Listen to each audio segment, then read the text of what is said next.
Okay, gentlemen, good luck today. Jason Simpson and John. And away we go. Once upon a time in Conway, South Carolina, we have Sun Belt football. Alongside former Clemson and NFL defensive end Ricky Sapp, I'm Sam Wiederhaft, getting set for the Chanticleers and the Warhawks. Ricky, it's October. It's spooky season weather. It's raining like crazy. It's windy. It's a little cooler. Definitely football weather, but could pose as a challenge to both teams. That's right, S-Dub. And I'm excited to be in Brooks Stadium tonight on the surf turf. Coastal Carolina has a chance to add a division win tonight. They can do that by tadding the offense, getting going early, being consistent. Don't beat themselves. No penalties. ULM coming off a tough loss against Northwestern. Coach Vincent said, a good beating will make you angry. That's so right. I'm sure they're going to apply that tonight. We'll take a look at our impact players, a few players we're keeping our eye on for tonight's matchup. ULM loves to run the football, and Braylon McReynolds is their guy. They call him Bam, and Coach Vincent said that he's amazing at change direction. 6 yards per carry right now. He's going to be key tonight. And Coastal's Zeke Durham Campbell, he's going to be the guy they turn to try and stop that rush. Zeke, I ran to him, and he said they call him Zeke the Freak. Having a freaky year. He got 4 tackles for loss, 3 sacks. He's going to be key to that run tonight. For more on tonight's matchup, we go down to Haley Nitchie, who's hopefully staying dry down there.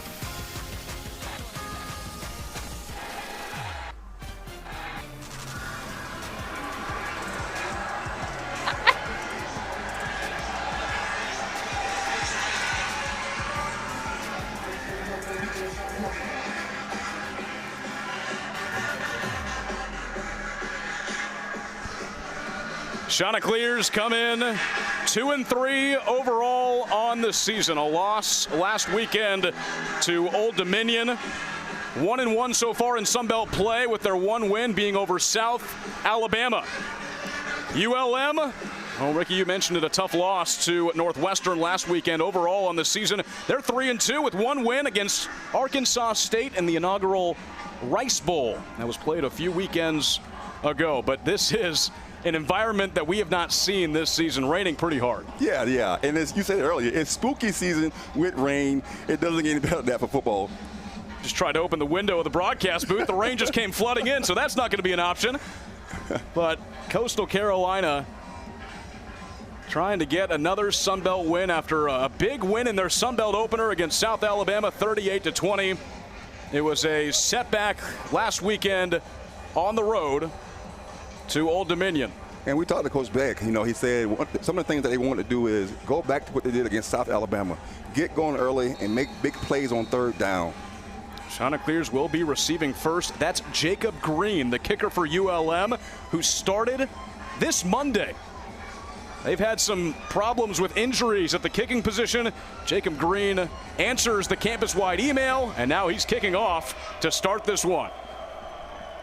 Everybody all set. Squib kick up the middle. We are underway from Conway.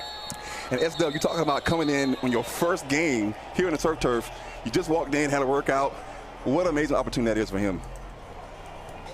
Dominic nicely on the return. That was blown dead right when he got it on a short squib kick. So the Chanticleers will start inside their own 20-yard line with their quarterback, Tad Hudson, who in this game, Ricky, is going to try and find some synergy with those receivers, but with the weather the way it is, Coastal might rely on their run game pretty heavily tonight. Well, the big thing for Tad is get going and be consistent. Let the game kind of come to him. Got to cut down on turnovers. Hudson last weekend, 19 for 30 with 108 yards passing, 1 touchdown, 1 interception. He throws the ball in the first play. It's caught at the 25-yard line and down to the 30.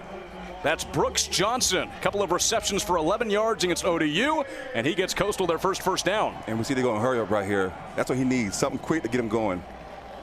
They run the ball with Simpkins, not going that far. Maybe a few yards on the carry, and that's what ULM is really good at, stopping the rush. They've done that very well so far this season, only allowing 116.8 rushing yards a game. I think it starts with those linebackers. They do a great job of getting to the ball and making tackles. In their lone Sun Belt game, they held Arkansas State to only 12 yards rushing the whole game. Hudson fakes it. Quarterback keeper, he slides around the 37. And that'll set up a 3rd and about 4 for the Chanticleers. And that's what I'm saying right there is you have to get your quarterback in this game early and fast. Get him going, get him comfortable, get him some confidence. A completion on his first pass. It's been back-to-back running plays. The Warhawks showing blitz right there off the edge. Coming into this game, Hudson has thrown for 3 touchdowns. 257 yards. He's passing on 3rd down. Hudson rolling out. Looking for somebody. Takes it himself. Has the 1st down and more to midfield. That's a great job right there. Looking downfield, don't see nothing. Make a play with his feet. And that's something that he can do. He can run it when he has to run it, but he can also sit in the pocket and throw the ball. The Chanticleers have yet to score in the first quarter this season. Hudson in this offense tried to change it as Simpkins takes the ball to the 45, 46-yard line. 2nd down coming up for Coastal Carolina. A little beat up on both sides of the ball. We'll talk about it later, but Shane Bruce, leading tackler, is out for this game. As Simpkins takes it once more, trying to dance around. He gets to the 45. Now check that. Hudson took the ball. That sets up a 3rd and long for Coastal. You talk about being beat up. The offensive line has been a struggle all year for them. A lot of guys in and out. It's kind of hard for the quarterback to get going and stay consistent when you don't have an offensive lineman that had all been together for the whole season so far. And Coach Beck talked about that with us earlier this week, trying to find some consistency with some injuries up front. Free play right here. Flag on the play. Hudson going down the sideline. Knocked incomplete, but like you said, Ricky, there's a flag.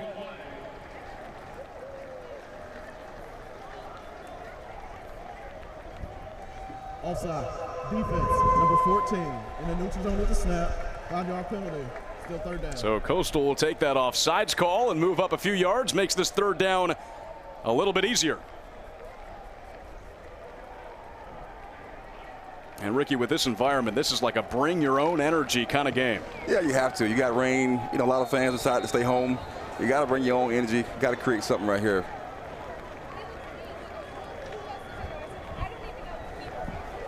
Freshman Dominic Nicely is the running back on 3rd and short. It goes to Nicely, and he's got the 1st up near the 35.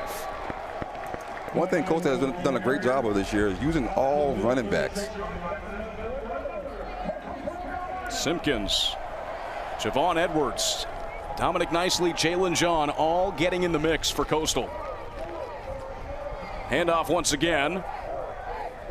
And not going too far as the ULM defensive line stops that play. Gain of about 3 for Nicely.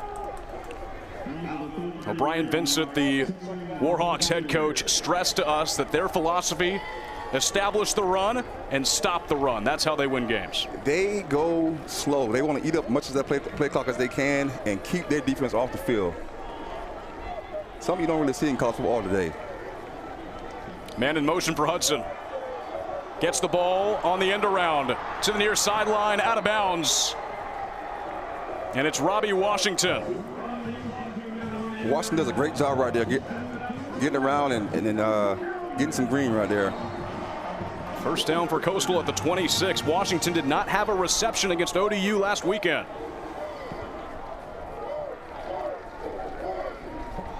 Handoff goes to Edwards. He goes out wide up to the 20. Wrapped up and taken down for a gain of about 5 yards. I really like what the OC right now is doing right now for coaching right now. Kind of keeping the Warhawks kind of off balance right now. Going fast, going slow, but then going to hurry up. Now, Ricky, Coastal also in this first drive using the whole field and bouncing it out wide really well so far. And that's one thing Coach Beck said. He said he want to go where they ain't. That means he wants to create space and go where there's not a lot of guys on defense. Exactly. Washington in motion once again. Hudson feels the pressure, gets away. He's going to take it himself into the red zone and more to the 10-yard line. Gets away to the 5. And Tad makes an unbelievable play right there. We know Hudson can run. He's done it a few times this year, but this time he shows off the moves. Watch the shoulder drop right here. Miss that sack, then get upfield and see green. That's an incredible job with him using his feet. Bad snap. Hudson has to fall on it at the 12-yard line. And that's that. Those are the elements here, Ricky, getting in the way. And that's what we talked about earlier. If they can get going earlier, cut down on the penalties, they can't beat themselves. It's there, but they have to be consistent in making these plays. Just went in and out of his hands. Hudson not wearing any gloves. Neither is the running back, Javen Simpkins. Trying to deal with this rain here on 2nd and goal. Hudson passing, lost the ball again. Falls on it around the 22-yard line, just slipped right out of his hands. SW, you just said it. No gloves for him and the running back. I wonder if they heard you. I don't know. But that's interesting when you have this kind of weather to not wear gloves. In my mind, I think, do you try to go out and beat the rain and be tough, or do you put on gloves to be safe? Oh, it's an interesting call, and Coastal, honestly, passing it more than I thought they would here on this first drive. Hudson's 2 for 2, but now it's a 3rd and goal from the Warhawk 22-yard line. Play clock at 7. Hudson passing. Little screen pass intended for Graves. It's low and incomplete. Almost looked like Howard came up with an interception right there. The ruling on the field is an incomplete pass. 4th down. He bounces up, but the referee on the near sideline immediately waved incomplete after the pass, and a promising drive for Coastal is now going to result in a long field goal try for Kian Afrukte. Almost letting the ball didn't hit the ground.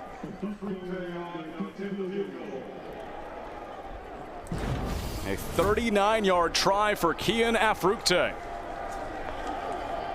Trying to put Coastal on top first. Afrukte's kick is up. And good. And those are the first quarter points for the Chanticleers this season. Afrukte knocks through his 4th field goal of the year. It's 3-0 Chanticleers after their first drive.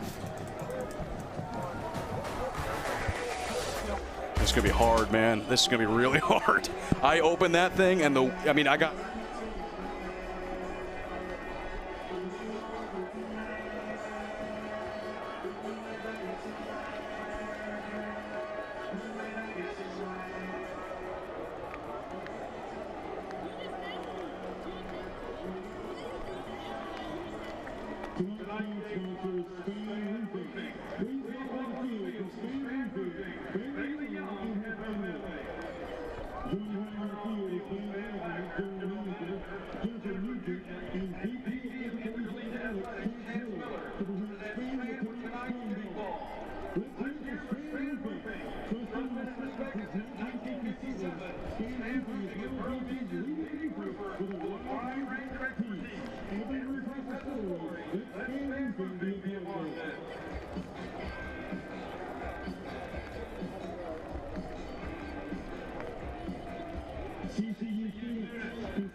Fans at Brooks Stadium showing out through the rain as Coastal Carolina has an early lead, a 3-0 lead after a 38-yard field goal by Kian Afrukte.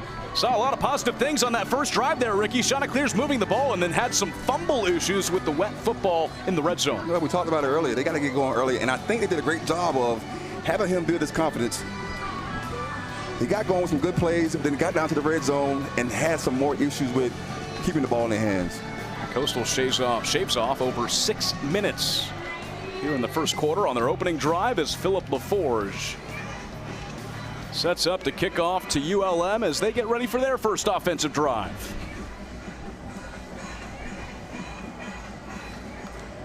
Returning for the Warhawks, Jake Godfrey. And he will let that one go into the end zone. So here comes the Warhawks offense led by Aiden Armenta, the redshirt sophomore. Started off at New Mexico with Bryant Vincent, who was there, and then came over to ULM as the head coach. He took Armenta with him, and so far it's been a solid season for the quarterback. And he called Armenta, he said he's a football junkie. Now that's something you want to hear about your quarterback. I mean, he's all in, and it sounds like he's an amazing leader. 55 for 96, 573 yards, 6 tutties, 3 interceptions on the season so far. Tutties, I like that SF. 129 yards against Northwestern. First ball is a handoff on the first play for ULM, a flag in the backfield. As they move up to the 29-yard line, I believe Braylon McReynolds got that first carry. Offense, number 52. 10-yard penalty, still first down. Right away, we see McReynolds coming out and showing what Coach Vincent said. He said he does an amazing job of changing direction. He said they run that outside, inside zone. Or for a running back, you need a running back that can put his foot in the ground and change direction. First play, we see McReynolds do that, a.k.a. Bam. And you're going to see ULM run out of the pistol a majority of the time. One of the heaviest pistol running teams in the entire country. Handoff on the second play. Coastal's not letting that one go anywhere. Tackle near the 11-yard line, and it's Dante Lunan that gets in to stop it. And you talk about stepping up. You don't have your leader in the game. You need your young linebackers to step up and play well this game. 2nd and 20 with this play coming up as McReynolds got the handoff, and Lunan just broke right through, and he's going to have to take up a big role in this game with Shane Bruce not playing for the Chanticleers. And when you have your lead on the defense out, it's very important. Like I said, it's very important that the younger guys pick up.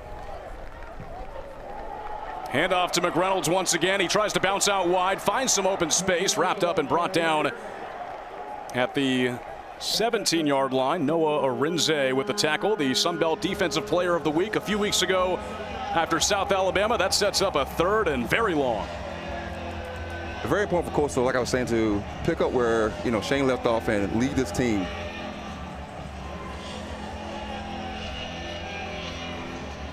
Against Northwestern, ULM was held to 87 rushing yards. And now they go with an empty backfield on 3rd and 17. Here comes the running back. Armenta hands it off. I believe that's Lewis across the 20-yard line to the 25 at the original line of scrimmage, but nowhere close to a first down. The defense does a great job right here going 3 and out. Coastal provides the pressure, a big tackle in the backfield by Lunan. And ULM will punt this ball to the Chanticleers. I want people to understand how important it is when you lose your leader, not only using his play, but you're losing his words as well. Punt by Mackenzie Ryan. Fielded at the 39-yard line by Graves. He's knocked. A helmet comes loose. And Graves spins around to the 41-yard line. And the Chanticleers will get the ball back when we come back. Already a 3-0 lead and a chance to add to it on the other side.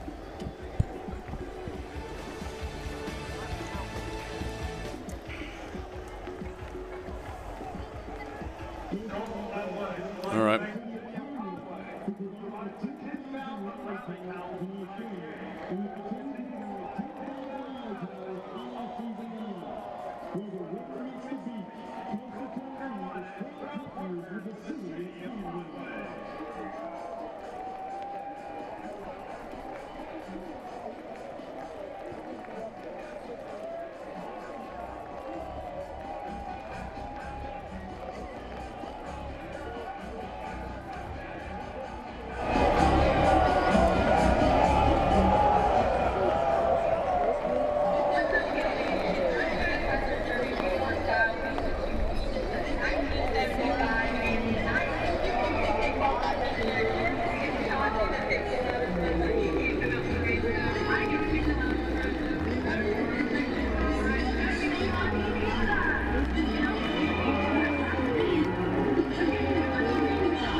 Let's take a look at our two quarterbacks entering this game tonight. Tad Hudson, 429 passing yards, only rushed for 5, but had a big rush on that first drive for the Chanticleers that set up the field goal. Hayden Armenta on the other side, 63 rushing yards, 573 passing yards, 7 total touchdowns. They've both thrown a trio of interceptions as Tad Hudson is back on the surf turf. Coastal up 3-0. And a big stop defensively. And Ricky starting off with good field position here at their own 46-yard line. Yeah, and you want to see Tad come out and kind of build off of what they did. Not the turnovers, but you want to see him come out and build off what they did on the last drive and get some momentum and get in the box and score 6. Hudson was struggling with the rain. Had dropped 2 footballs that dropped Coastal back, and now they reverse it twice. Washington has the football up to midfield and across, or excuse me, to the 46-yard line. And that's Perkins McAllister right there, trying to make the boom right there, lowering the shoulder, making the play. Sean started at their own 41. Washington gets to the 45. I like what they're doing right now, offense right now. They are keeping the Warhawks right now kind of off balance right now with the play call. Oh, and getting Washington more involved after he didn't do anything against Old Dominion. No receptions on the year. 8 receptions coming into this game for 60 yards and 1 touchdown. He's also rushed the ball a few times, 3 times coming into tonight. As you see, Joe Hansen, the tackle for the Chanticleers, he's taken off after an injury on that last play. Coastal's already had plenty of injuries to that offensive line. Yeah, that injury bug has been definitely hitting that offensive line heavy all season so far. Daniel Jones steps in as the right tackle. 2nd and 6. Low snap, handoff to Simpkins. He's got room across midfield. Stays on his feet. Simpkins across the 30 to the 20, inside the red zone, and the ball pops out at the end of the play. Still on the ground. Coastal says they have it. A late fumble at the end of the rush by Simpkins. Coastal keeps it, and it's inside their own 5. And you talk about a play in the rain. What an incredible play right there. Losing the ball, but I think they recovered it back. Well, we knew with the elements that this was going to be a sloppy game. No matter how you draw it up, Coastal's already lost it 3 times. They've recovered it all 3 times. Simpkins, though, with a big rush, able to find the gap and show the speed down the field. Right there, you're talking about we are on the surf turf. Got a loose ball recovered by ULM. Player was down before he lost possession of the ball. It'll be ULM ball, 1st and 10 this way. Recovered by ULM. That's the call on the field. The Warhawks get it. And the Chanticleers turn it over. We'll see this one more time. Simpkins extremely frustrated. He does a great job putting his foot in the ground, getting green right here. Right here is where the ball starts coming loose a little bit right here. Ripped out at the end inside the 10-yard line. Still bounced around inside the 5. They have it marked at the 9-yard line. It was ripped out by Marcus Ross, the redshirt junior linebacker. Transfer from Mississippi State. The previous play is under video. They'll take a look at it one more time. Call on the field now as ULM recovered the fumble. It's at the Warhawk 9-yard line. Well, you talk about being on the surf turf. That play right there, it looked like they had a surf under their feet, moving around all on the turf right there. Well, ULM pounced on it first, and then it came out again. There was a second pile inside the 5-yard line, and that's where it looked like Coastal had gotten it back. Mm-hmm. Yeah, you talk about the weather conditions tonight. Holding on to that ball is going to be key for all running backs. Let's see it one more time, and let's pay attention to when they blow this one dead as well.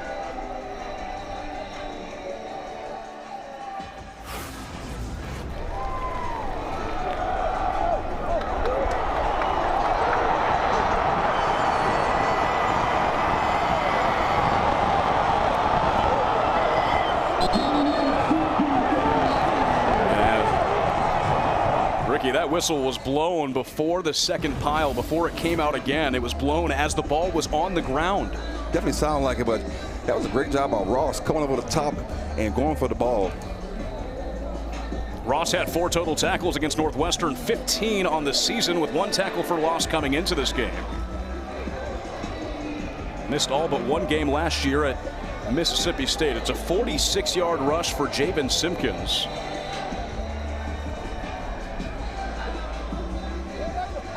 But right now, a tough call for our referees to make with that whistle happening as the ball was being fought for. And we heard the whistle. We heard the whistle early, so not sure how they're going to call this one right here. Chanticleer's coming into this game with 13 turnovers, the second most in the entire country. Simpkins elects to go without the gloves on this rainy evening. It's ripped out by Ross.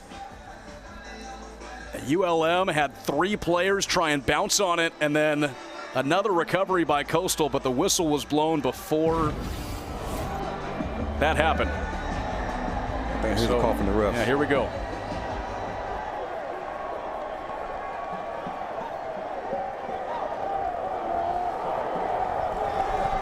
After video review, the ball was not securely possessed by ULM. It was an immediate recovery by Coastal Carolina. The first Coastal Carolina at the 9-yard line. Chanticleers keep it. That's what I was thinking, S-Dub. If you look at that replay, it looked like they came up with the ball, but we heard the whistle being blown early, though. So a 46-yard rush for Javen Simpkins. They'll move it up to where that second pile was, inside the 5-yard line. 1st and goal for the Chants. Now you look to Tad to kind of finish this drive and actually score 6 right here. Edwards, the running back. Graves in motion. Edwards gets it. Tackled around the 4-yard line and stopped for a loss of 1 by ULM. Edwards rushed the ball 4 times for 13 yards against ODU last weekend. Has yet to score a touchdown this year. Coastal quickly. Edwards again up the middle. Down to the 3-yard line and thrown down hard. That's Ross coming in, making the play again right there. After causing the fumble, he comes up with a big tackle on 2nd and goal. Right here, Coastal needs to do one thing. Click their heels and go home. There's no place like home. 3rd and goal from the 3.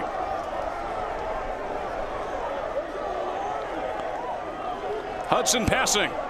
Hudson gets away from the pressure. He barrels a man at the goal line and is stopped at the 1. A hard hit by Leonard Harris. There's a flag on the play. I thought he was going to leave the ground and go Superman right there. That's the holding. Offense, number 61. 10-yard penalty. See, right there is what they can't do. You can't get in the red zone and do that. You can't have penalties like that. They've been seeing that all year with beating themselves. That's a holding on Julius Tate, the redshirt freshman. Please reset the game clock to 4 minutes, 37 seconds.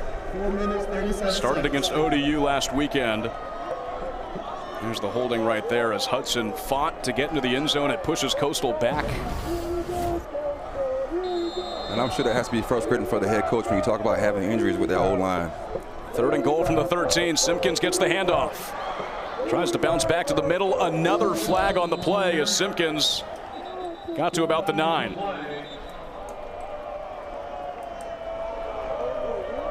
This one's going on Coastal again. Another hold call.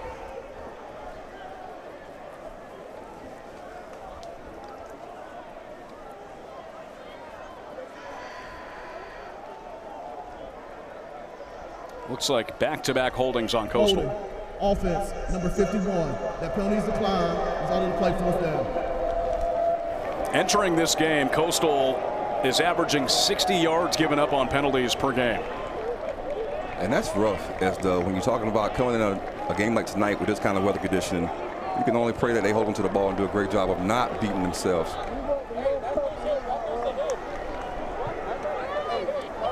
It's Kian Afrute for his 2nd field goal try of the contest from 27 yards out.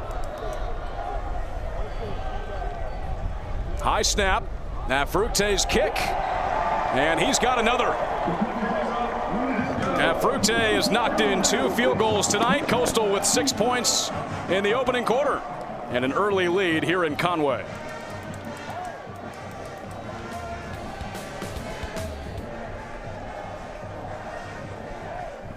They declined that penalty? I don't know.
We welcome you all that are unfortunately unable to join us tonight, but it is a pretty heavy rainfall game so far, and it's playing into that so far in this contest, Ricky. I mean, the rain's affected Coastal in numerous ways, but they've driven down the field on their first two drives pretty well. That time just had some late penalties that pushed them back, but they still get points. Yeah, and you know, going into this game we talked about, Coastal can't beat themselves, and when you had this kind of weather condition, I would think that they would find some gloves somewhere to put on their hands for this game. LaForge to kick it off, back to ULM. It was stopped on their first offensive drive. Low kick this time. It'll be picked up at the 17-yard line. Bouncing out wide, across the 30, up to the 34-yard line. And that is where ULM will begin their second drive of the contest. Didn't see too much from them, only 11 yards on that first drive. And Coastal able to put the pressure on, and more importantly, Ricky, stop the run, because that's what ULM does so frequently. And they do a great job of eating that clock up, so Coastal has done a great job so far with stopping that run.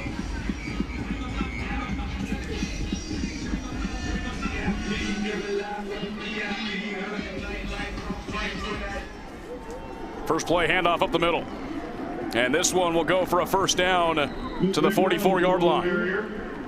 That's that inside zone that Coach Vincent talked about. They are an inside zone and outside zone team.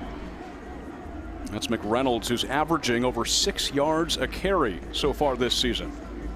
Calling him Bam. Coach Vincent said he does a great job of putting his foot in the ground and changing direction. Touchdown in back-to-back games against UTEP and Arkansas State before the Northwestern loss last weekend. ULM actually scored on their first drive of the game, and then were outscored 42-0 the rest of the way.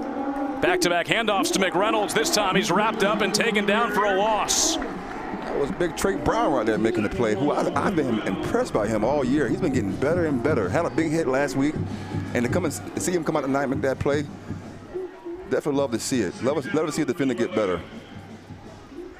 Make that now 4.5 tackles for loss this season for Trey Brown. And I love that celebration right there. And Ricky, impressive for him to be able to hang on after that first contact and wrap him up by the legs. Yeah, when you talk about this weather conditioning, that was a great job for him securing that tackle. 2nd and long for ULM. They go in motion. Out wide. Complete at the 39-yard line. Tackled for a gain of about 2. Dante Thomas right on it after the completion. That was a great job with Dante right there, being patient and then coming down making that play.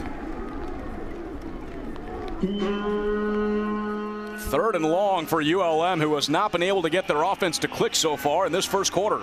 Now it's 3rd down, and the only thing you want to hear is go get that quarterback. Go look to Zeke right here to make a play. Got 3 sacks, got 4 tackles for loss.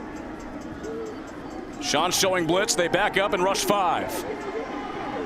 Armenta gets out of it. Armenta across midfield to the 49-yard line, but still 3 yards shy of the first down. There is a flag. It'll be a holding on ULM. Holding calls running rampant so far in this first quarter. Not surprised when you have these kind of weather conditions. Going for the previous spot. Those linemen tend to hold on a little tighter. Face. Offense, number 75. Correction. 15-yard penalty. Still 3rd down. So it was hands to the face. I thought I saw a holding call on the first call, but it's hands to the face on ULM. On Q McBroom. And that pushes the Warhawks way back on this incoming 3rd down play. Back to the 28-yard line. A lot of mess out there on the field tonight, not including the rain. That's right. Call it 3rd and 27, and Coastal with their defensive backs set up way back to try and prevent a big play. Armenta hands it off to Lewis. Lewis gets positive yards to the 45-yard line. Still going. Lewis gets a first down on 3rd and 27. And Lewis said, "Not today. I'm going to make a play." Wow. What an incredible job right there. There are flags, and it looks like it's being called back on ULM again. Wow. You talking about a messy game. Back-to-back plays. Holding. Offense, number 75. 10-yard penalty. 3rd down. There's the holding call. And ULM will continue to march back. I believe that was on Room again. Left tackle. Yeah, back-to-back penalties on him.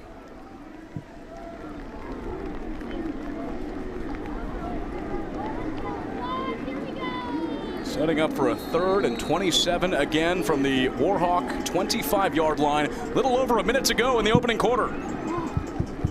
We'll see if Armenta airs it out here. Drops back. Armenta will run it himself.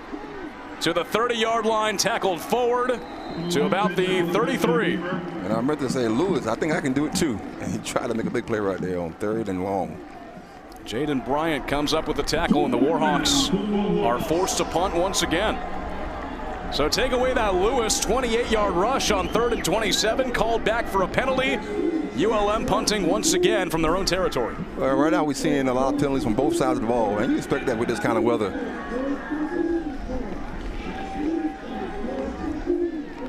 Bryson Graves set to return. High snap. Ryan's punt is low. Graves waiting, picks it up at the 23-yard line, almost lost it. Evades a tackle, goes the opposite direction, and Graves has some room. Graves the other way across midfield. He'll drop at the 47-yard line, and Coastal will start their drive in Warhawk territory. And Graves does an amazing job of making something out of nothing. Goes and get a lot of green, makes some guys miss. An incredible job right there by Graves. Coming into tonight, Graves had only had 4 punt returns for a total of 18 yards. That time, his return is 28 yards. And he almost throwing the ball right there. They made some guys miss. He turned nothing into something right there. That was incredible to see. Now we got Samari Collier coming in at quarterback for Coastal Carolina with 13 seconds to go in the first quarter. I haven't seen a lot of him this year. They bring him in for that Wildcat offense every now and then. He rushed twice against ODU. Hands it off to Dominic Nicely. And he will battle to the 46-yard line. And that will take us to the end of the quarter. Coastal knocks in a pair of field goals, and they've got the lead through the first 15 minutes. Back with more from Conway, Chanticleers, and Warhawks on ESPN+.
It's Samari Collier in at quarterback for the Chanticleers. Couldn't quite see what's happened to Tad Hudson, but Collier is now taking the reins.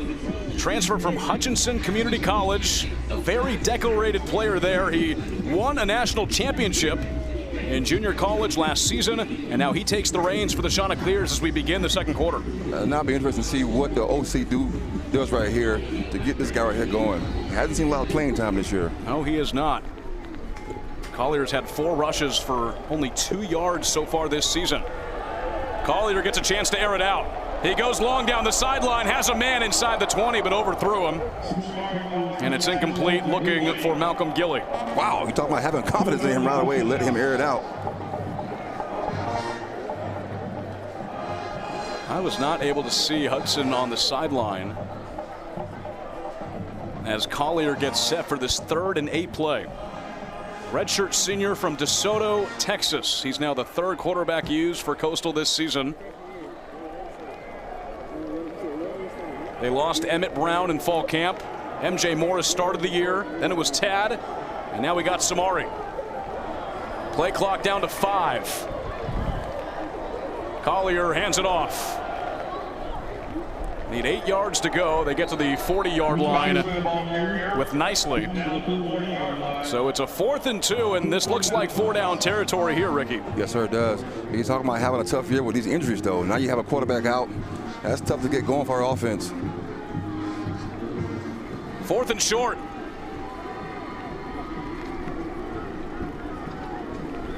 Coastal knocked in 2 field goals in the first quarter for a 6-0 lead.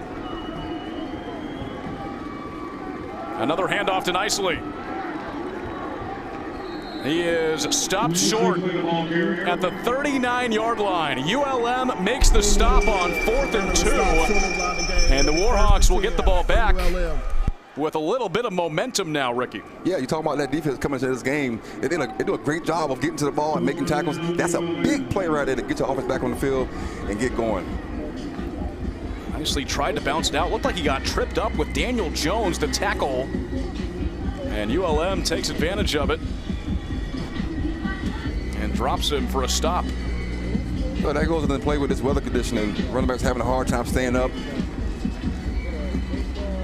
Warhawks have yet to figure out their offense. Only 35 total yards to Coastal's 123. Armenta hands it off on the first play, and it'll be stopped for a gain of about 2. And so far, we've seen that inside zone a lot tonight, which is what Coach Vincent talked about. They are an inside-outside zone team, and they do a good job with Bam running that ball. Coach Vincent telling us that he sees the outside zone develop very well. Was only held to 49 rushing yards against Northwestern last weekend. You have to have a great vision when you're talking about running this kind of offense.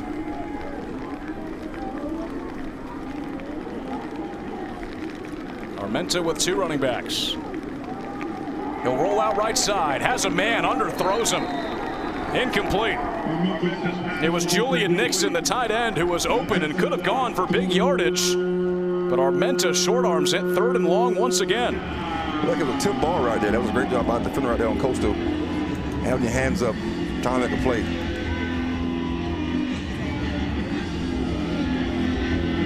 3rd and 8. McReynolds, the running back, in the pistol.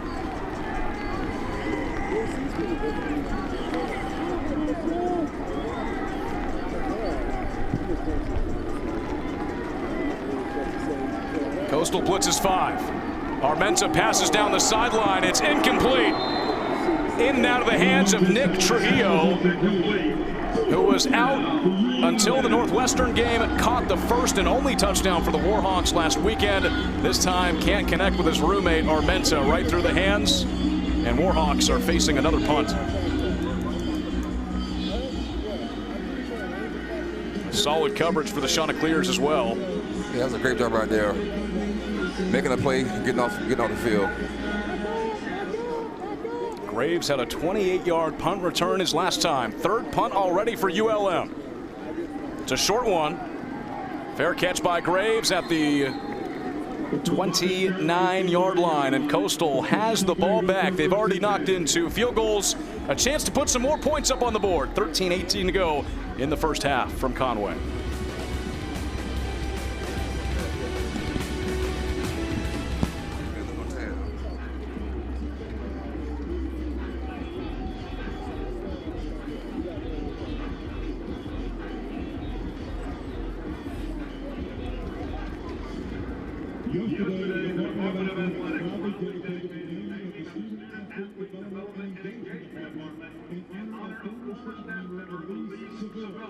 Take a look at the video.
Stadium, Coastal Carolina University, alongside Ricky Sapp, Sam Wiederhaft with you with a little over 13 minutes left to go in the first half. Chanticleers with a 6-0 lead as the rain continues to fall. It has not stopped since the start of this game. Chanticleers with those 6 points on 2 field goals by Kian Afrute are the first quarter points of the season. Samari Collier back out for his second drive for the Chants. Yeah, so far it has been a very interesting game down there on the surf turf with this weather.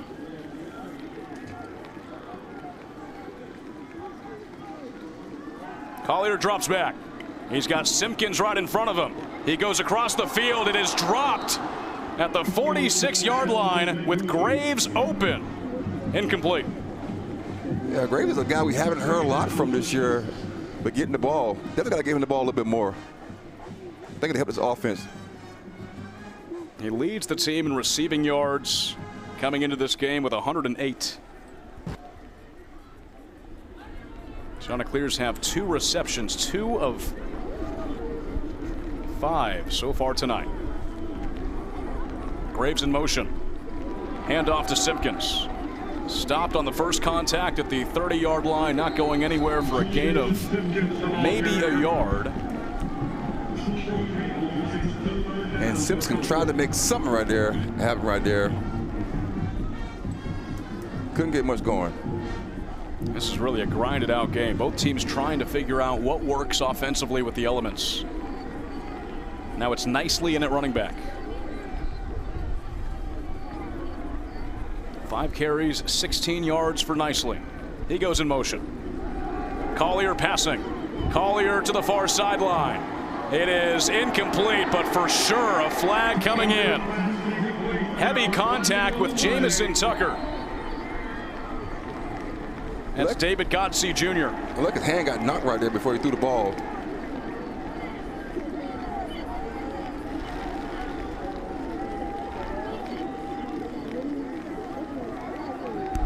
Pass interference. Offense, number 8. That penalty's declined. Goes on Tucker. They were both fighting for it. A lot of contact before this ball dropped. We'll see it one more time. There's Tucker fighting with Godsey. They both go to the ground, and Tucker gets the penalty. Well, like he pulled him and tried to get back around and get that ball.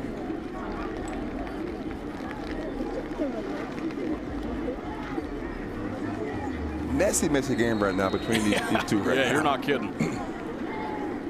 Emil Sebafunde on to punt for the first time tonight. Timeout, Louisiana Monroe, their first charge timeout of the half. And a timeout is taken.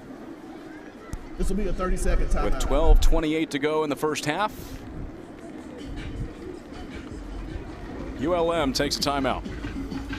Well, we know coming into this game that ULM does a great job of going slow, eating up that clock. But it seems that Coastal has kind of turned and become what they are. Going slow, running the ball, not passing as much. So it seems like they had switched places. Well, still no word on the disappearance of Tad Hudson. Starting quarterback for the Chanticleers, it's been Samari Collier for the past 2 drives. The offense has stalled a little bit, but defensively, this is the Coastal defense that we saw before the ODU game, where they really got exposed and gave up over 600 yards of total offense. Fair catch at the 34-yard line, and that's where the Warhawks will begin their next offensive drive. They just really have not been able to get anything. Only 38 total yards of total offense. And we'll see the Warhawks on the other side. 6-0 Chanticleers.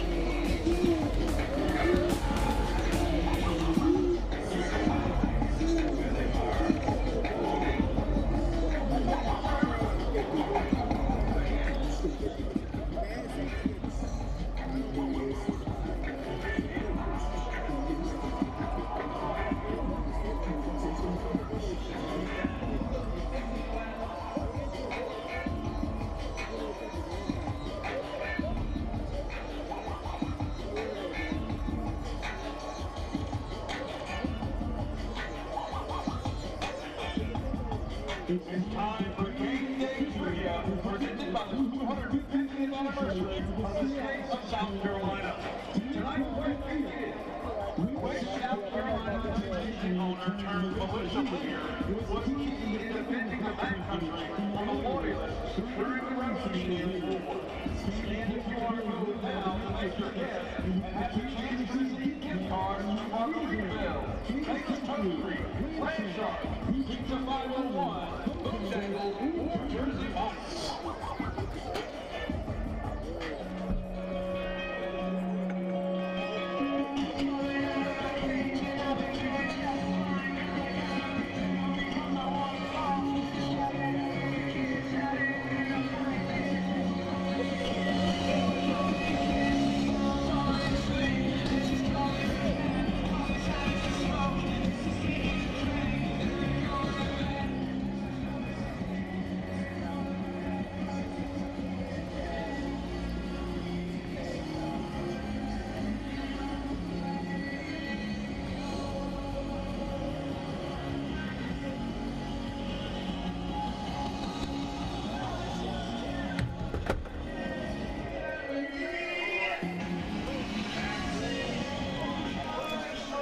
Well, we have received word that Tad Hudson is in the locker room. Not sure what happened with him, but he's back in the Coastal locker room. That's why Samari Collier has been the quarterback the past few drives. Chanticleer defense back on the field. They've done an outstanding job so far. 37 rushing yards, just 1 passing yard for ULM so far in their first few drives. They've been doing a great job of containing that offense. They are run heavy, and so far Coastal defense has done a great job with maintaining them, stopping them on big downs. And Ricky, they're covering the outside very well as well. We know ULM likes to run the outside zone. That's what they've become known for so far this year. Coastal's had some really good outside coverage.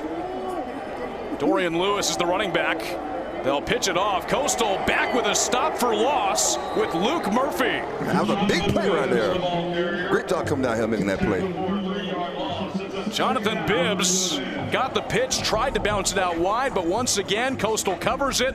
And Luke Murphy, the linebacker, right there for the tackle for loss. Great job being patient and coming down and making a play. Love to see it on the surf turf. Murphy was out of the South Alabama game, came back and had 2 stops against Old Dominion last weekend. Loss of 4. Armenta is 2 of 4 for 1 passing yard. Goes to the air again, pass complete. Hit at the 30-yard line up to the 33 to McReynolds. There's a late flag after that pass. Couple of flags thrown.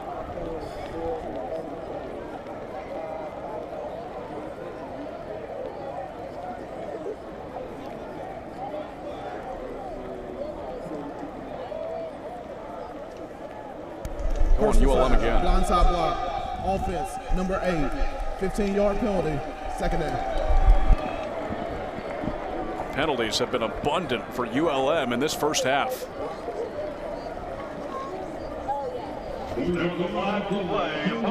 There's a blindside block. There it is. And it looked like it was Bibbs. And that pushes ULM way back inside their own 20. Back to the 18-yard line.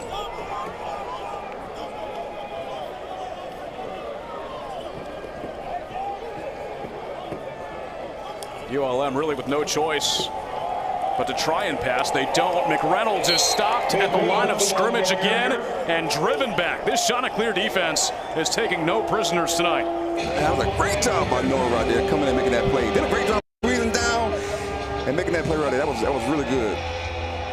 He's been big for the Chanticleers all year. 3rd and very long once again. 3rd and 25. And right here, if you're in this stadium right now, you want to see those defensive linemen go get that quarterback.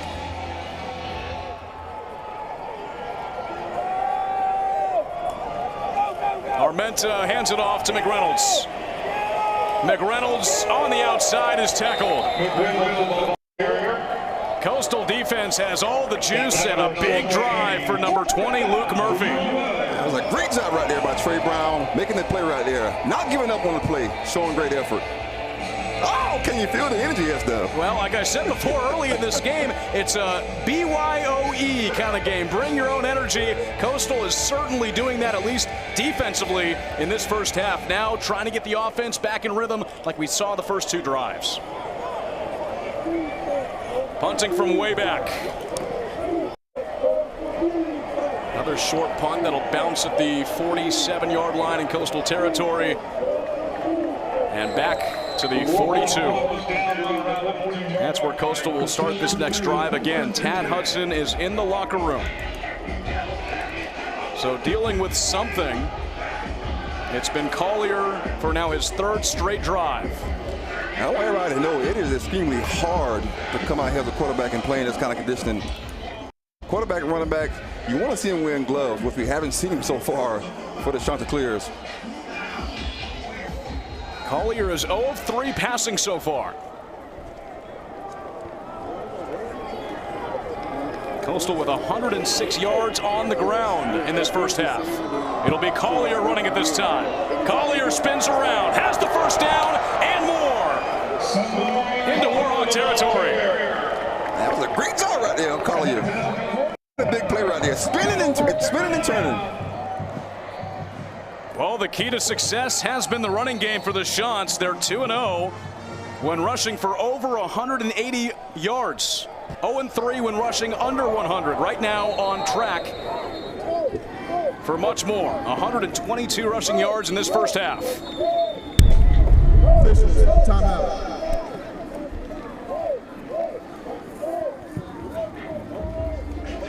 We got a timeout on the field.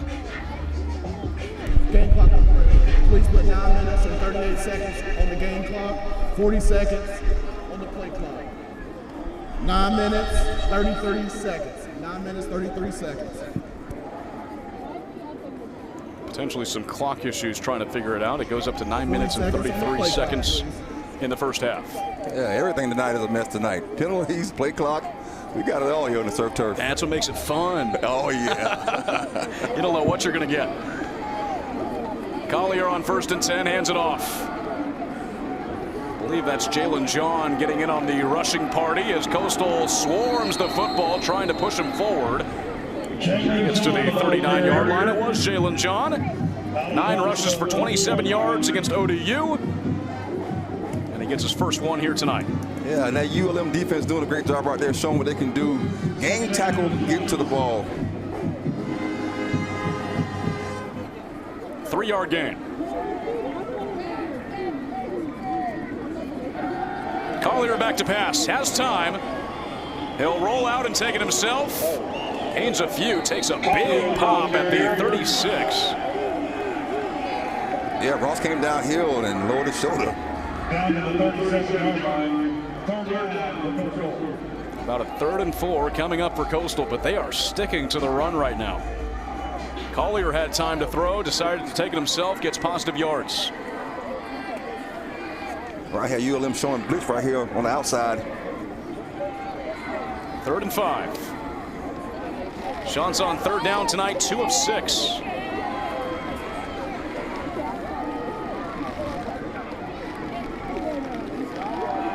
Here goes Collier. Takes it himself. He's got room. Collier for the first down. Takes a hit at the 25.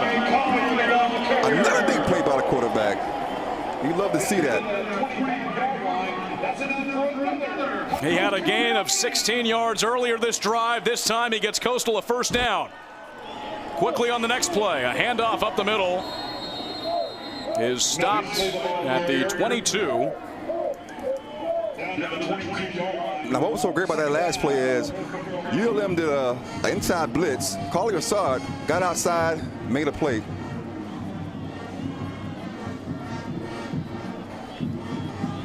And last play, 2 plays ago, was a 12-yard rush for Collier. Nicely the running back on 2nd and 7. Low snap. Collier thinking end zone, goes long. It is incomplete, out of bounds. Trying to get that air raid going with offensive coordinator Drew Hollingshead. Coastal hasn't had too many deep ball threats. Well, Drew is definitely calling up right now. He is saying, hey, big fella, let it go and make a play. Simpkins back in as the running back for Coastal. And they struggled all year in the red zone. All they got to do is click their heels. Dorothy, come on. Well, there's one thing for sure. Collier's not in Kansas anymore. He almost lost the ball. Rolls out right side. Pass incomplete. And that's the weather conditions right there showing. Sloppy play with the ball. I mean, it's just raining harder and harder as Coastal will attempt their third field goal of the game with Kian Afrukte. Low snap. Collier looking for Brooks Johnson, double covered and incomplete. So this will be a 39-yard field goal, about the same distance as Afrukte's first field goal. This one on the other end. Third field goal of the night. High snap. Afrukte knocks it in for a third time. He is 3 for 3 tonight. Coastal 9, ULM 0.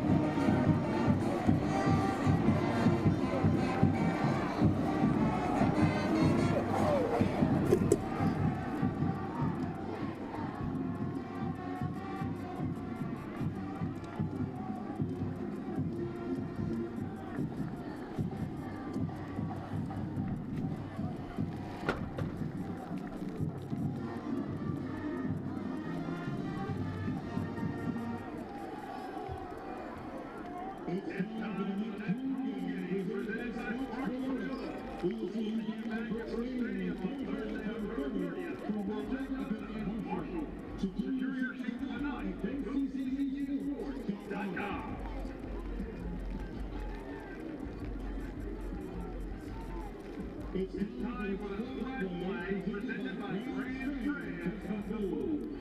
We are taking a look back on the 2021 victory over ULM. We greatly hope connected with Isaiah Likely to put the shot up by 14 on the way to victory.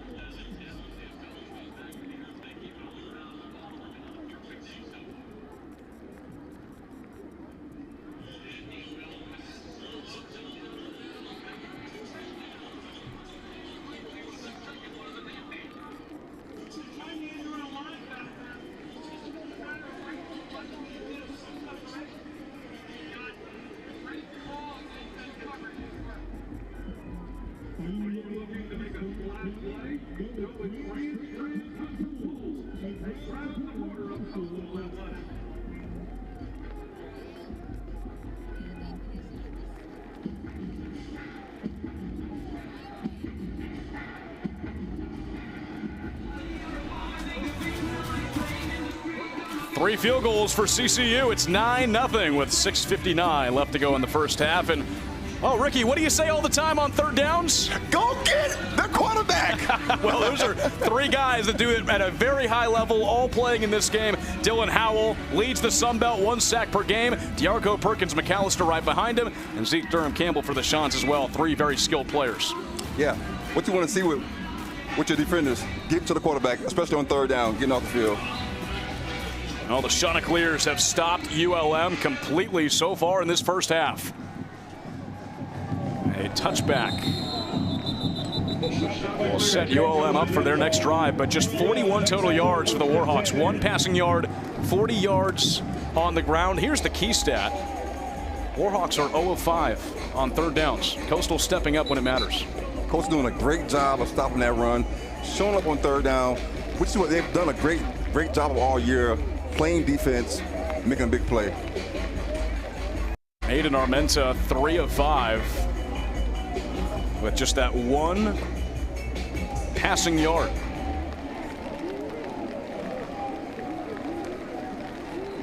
Armenta hands it off. Lewis tries to reverse. This could be a big loss, and it is. That's a great job by Trey Brown, making another big play. Brown breaks through. And a big loss for ULM. This is back at the 11-yard line. I'm telling you, that defense is bringing the energy right now. Loss of 15 yards. We see this. Lewis with the reverse. It was dropped by Bibbs. And Trey Brown did a great job of getting upfield, not going for the fake, making a big play. How many times have we seen that football find the surf turf tonight? I think about 20 times. Yeah. Braylon McReynolds back in as the running back for ULM. Handoff. Check that. That's Zach Palmer Smith.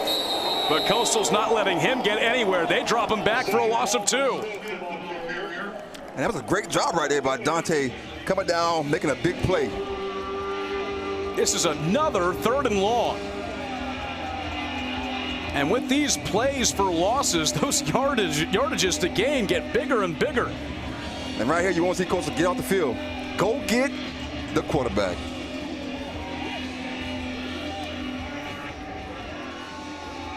Palmer Smith still the running back for ULM. Julian Nixon, tight end, playing tight to Armenta's left side. They're going to run it. Palmer Smith breaks through the first level. He's still going across the 25-yard line up to the 29. Not enough for a first down, and the Warhawks fall to 0 for 6 on 3rd down plays. Here comes the punt team again. If Coastal defense can continue to do what they're doing right here, putting these guys in 3rd down and long, they will only continue to set the offense up short. Mackenzie Ryan's getting plenty of work here. His 2nd year as the starting punter for ULM. His 5th punt of the first half. Had 5 punts in total against Northwestern in Chicago last weekend. That one's not going very far at all. Out of bounds and about the Chanticleer 46. No, they're going to mark this at midfield. So Coastal will get the ball in beautiful field position. And Ricky, you'd like to see them punch one in for 6 this time. Like I said earlier, they got to click their heels and get home like Dorothy. But the defense is doing a great job of putting them in great field. Well, if you're Coastal, I don't know at this point why you would abandon the run. They've been so successful on the ground in this game. With 160 rushing yards, only 18 passing yards, and Collier is 0 for 5 through the air. Definitely interesting. As soon as Tad went out, they kind of changed with the air raid. Simpkins, the running back. Collier back for Graves behind the line of scrimmage. He's going to pass and has Tucker down the field. Tucker has it across the 10 and thrown down, but the ball comes out. ULM recovers. What? An amazing mess right now on the surf turf. Wow. Coastal gets creative. It's a big play. Graves' throw a little short for Tucker, but he was wide open. And then the defensive backs close in, and the ball comes out around the 10-yard line. That was Godsey Jr. right there making the play, causing that fumble. David Godsey Jr., veteran corner, 3rd year starting for ULM. Had an interception against UTEP, and now a forced fumble.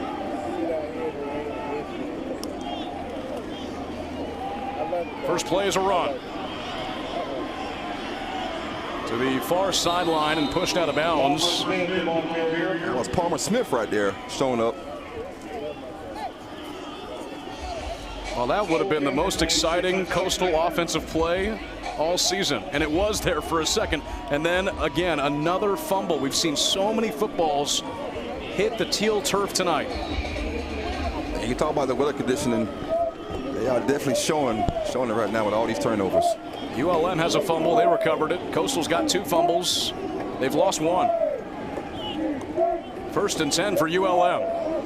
Palmer Smith with a handoff, hit by Wayne at the 24-yard line, and Coastal gets a gang tackle at the end of that play.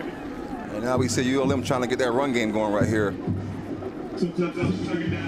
Got Palmer Smith in there right now, taking the handoffs. You're talking about energy shift. Yeah. Well, the Warhawks can certainly use that to give them a boost offensively. They just have not been able to move the ball hardly at all against this strong soul collector Coastal defense. They have definitely been playing extremely well, getting off the field on 3rd down, forcing ULM to get in third and long situations. Handoff once again. And another Coastal tackle at the line of scrimmage.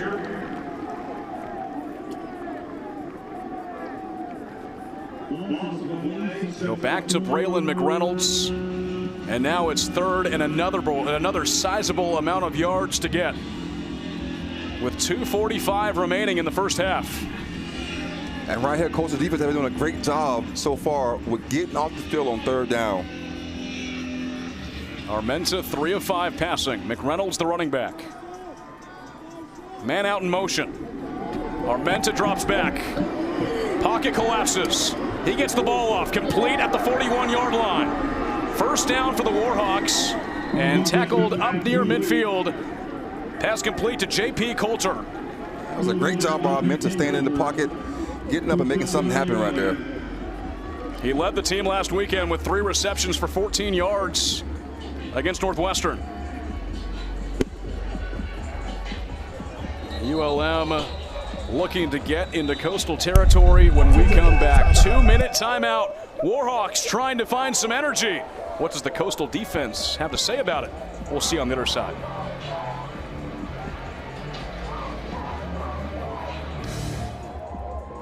Bud Light is a proud sponsor of Coastal Carolina University Athletics. Bud Light, easy to drink, easy to enjoy.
It's been a wet and wild first half, but these fans are loving it.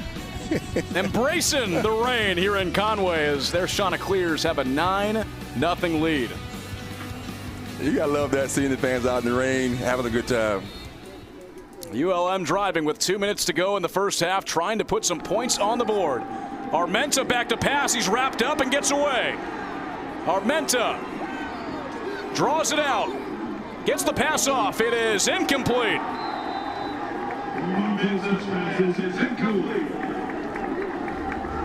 That was knocked away by Zeke Durham Campbell. We talked about him in the first part of this show. Miles Woods also on the coverage as well. Sets up a 2nd and 10. That was a great job right there by Boone Young right there, making a play. Great coverage right there. Zeke doing a good job applying pressure. I meant to try to make something happen with his feet.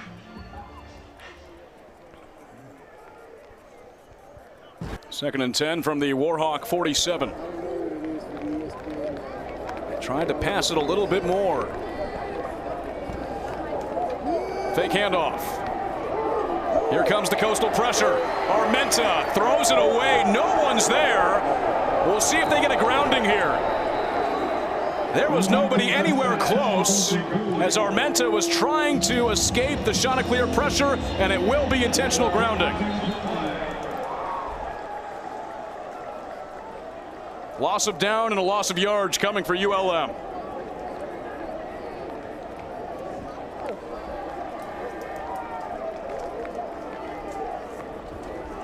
Chanticleers have broken through this ULM offensive line so many times so far tonight. Yeah, definitely doing a great job right now on defense, applying pressure, making it uncomfortable for Armenta so far.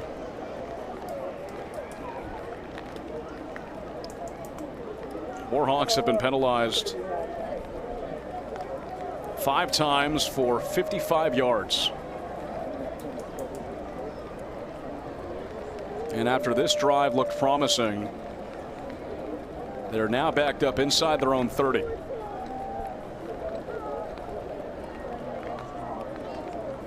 It seems like the referee is having a conversation about it. Intentional grounding. Offense, number 10. Bumpy placed in the spot of the foul. Loss of down. This penalty is eligible for 10 seconds. The 10-second game clock will start on the snap. Crucial penalty against ULM. Armenta really had no choice. He was going to get sacked and just threw it away, and nobody was in the area. That's the first thing you got to do as a quarterback. You know, you can't take that quarterback sack, so he tried to throw it away. Unfortunately for him, he had no guy over in the area. How many 3rd and 20-plus plays have we seen for ULM tonight? 3rd and 29. They've had a bunch. They've had a lot of mountains to climb. Armenta hands it off. This is Dorian Lewis. And he gets to the 38-yard line before he's tackled nowhere close. And ULM falls to 1 for 9 on 3rd down plays. They'll punt it again. 1:30 to go. Coastal has some time to add some more points before halftime. And they've been doing the air raid so far. Right now, it's the opportunity to do it right now. Less than 2 minutes.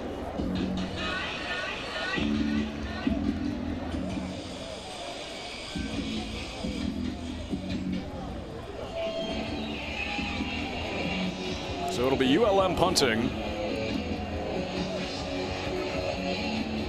with Mackenzie Ryan for the 6th time in this game. Chanticleer defense has shown up to play tonight. They're embracing the rain and making a lot of big plays. Hey, believe it or not, this is football weather. Not really for the offense, I guess, but for defense, this is the kind of weather you grow up wanting to play in. You would love this, right, Ricky? Oh, I would absolutely love it. Makes it hard for the quarterback. For me, makes it a little easier chasing him. Well, the surf is getting some much-needed water on this Saturday evening. Ryan's punt back to Bryson Graves. He will slide at the 28-yard line, and that's where Coastal will come out. Samari Collier coming back with the Coastal offense. Had to come in earlier in this game when Tad Hudson went back to the locker room. Collier so far tonight 0 for 5, but he's rushed 3 times for 30 yards. And he came right in throwing the ball in the air, showing that they have some confidence in him. So you can only imagine right here, less than 2 minutes, they're going to go back to that air. He was one of the 4 quarterbacks the Coastal brought in. Him, MJ Morris, Emmett Brown, and John Hunt. Tad Hudson, the only returning quarterback, and he's in the locker room. 1:24 to go. Jalen John in motion. Collier will rush it. Lowers his shoulder and powers up to the 34-yard line. Now that is an interesting play right there on 1st and 10, less than 2 minutes. I would think he would go to the air right here, trying to get down and make something happen. Coastal has 2 timeouts. Now they go hurry up. Pass complete to Graves. He's got the 1st down. Looking to get out of bounds. Spins around, gets more yards. Looks like there's a flag on the play at the 39-yard line. There is. I think we got holding right here as the Coastal has only one penalty for 10 yards in this game. Holding. Offense. Number 11. 10-yard penalty. Second down. That'll move him back. Costly penalty when you're trying to go with the hurry-up offense and score before halftime. Yeah, trying to make something happen right now. Can't have that right here. Under a minute, got to make something happen. Chanticleers have dominated the ground game. 149 rushing yards, 209 yards of total offense.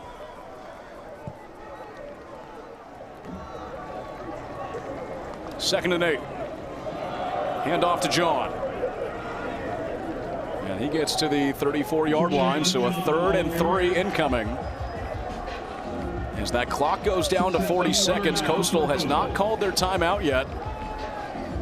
And it looks like now they have with 39 seconds. You say this is scary hours right now. We're almost close to Halloween. Right now, if you're Coach Vincent, I have no idea who this offense is right now for your team right now. It seems like they have on a mask right now during these scary times right now. Well, Brian Vincent's had to take on 3 roles. He's the head coach. He's the offensive coordinator. He knew that going in. Now he's the interim athletic director. He said that's something that he did not expect going into day 3, I should say, of fall camp. But it's been a very demanding job for him to do all 3 of those. I can't imagine. He was nice enough to give us 30 minutes of his time earlier this week, but and we asked him that question. We said, how do you do this job? And he said, man, time management is so important. Now, I can't imagine having those titles as a head coach. Well, clock management important for Coastal right now. 41 seconds on the clock. 3rd and short. It'll go to Jalen John. John outside has the first down. Up to the 40-yard line. I'm not sure what was the mindset right here going to this drive. I would think they would try to go to the air, try and get in the red zone. Timeout taken by Coastal. Coastal Carolina, their second charge timeout of the half. This will be a 30-second timeout. So that's their second charge timeout of the half. They'll have one more. They stop it with 35 seconds. It's tough here, Ricky, because the passing game is almost taken out of this. So you got to try and get as much as you can on the ground. Maybe spread a pass in here and there, but this weather kind of takes the dimensions out of your offense. Well, it definitely does. And I think Coastal just tried to go play action and then try to throw the ball. So you have to try and get something going on the ground, but then you got to only hope that you can get a pass here or there. Well, I mean, not only are you working with the rain, you're also working with your 3rd-string quarterback. Yes. It was MJ Morris, it was Tad Hudson, now it's Samari Collier. So some things going against the Chanticleers right now. They've still been able to knock in 3 field goals and looking for some more points at the end of the first half.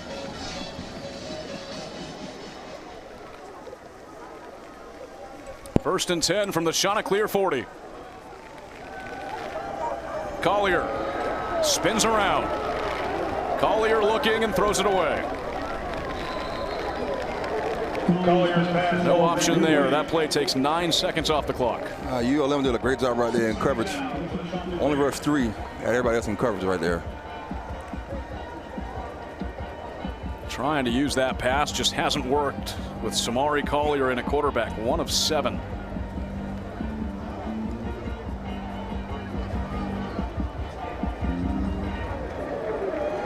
Hand off to Edwards, and Edwards breaks free. Edwards has room up to the 30-yard line, down the sideline and pushed out of bounds. There is a pair of flags on the play. There's one at the Warhawk 20. There's also one at midfield. That was a great run right there. Trying to make something happen right here.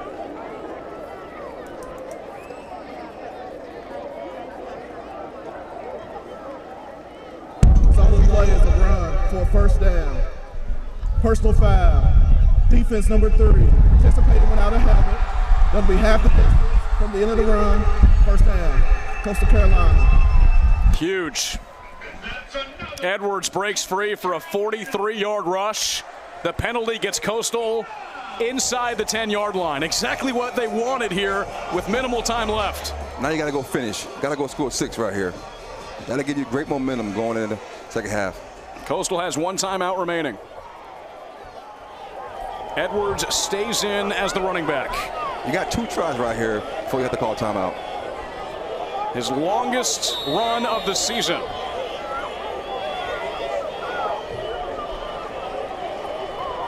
First and goal from the 8.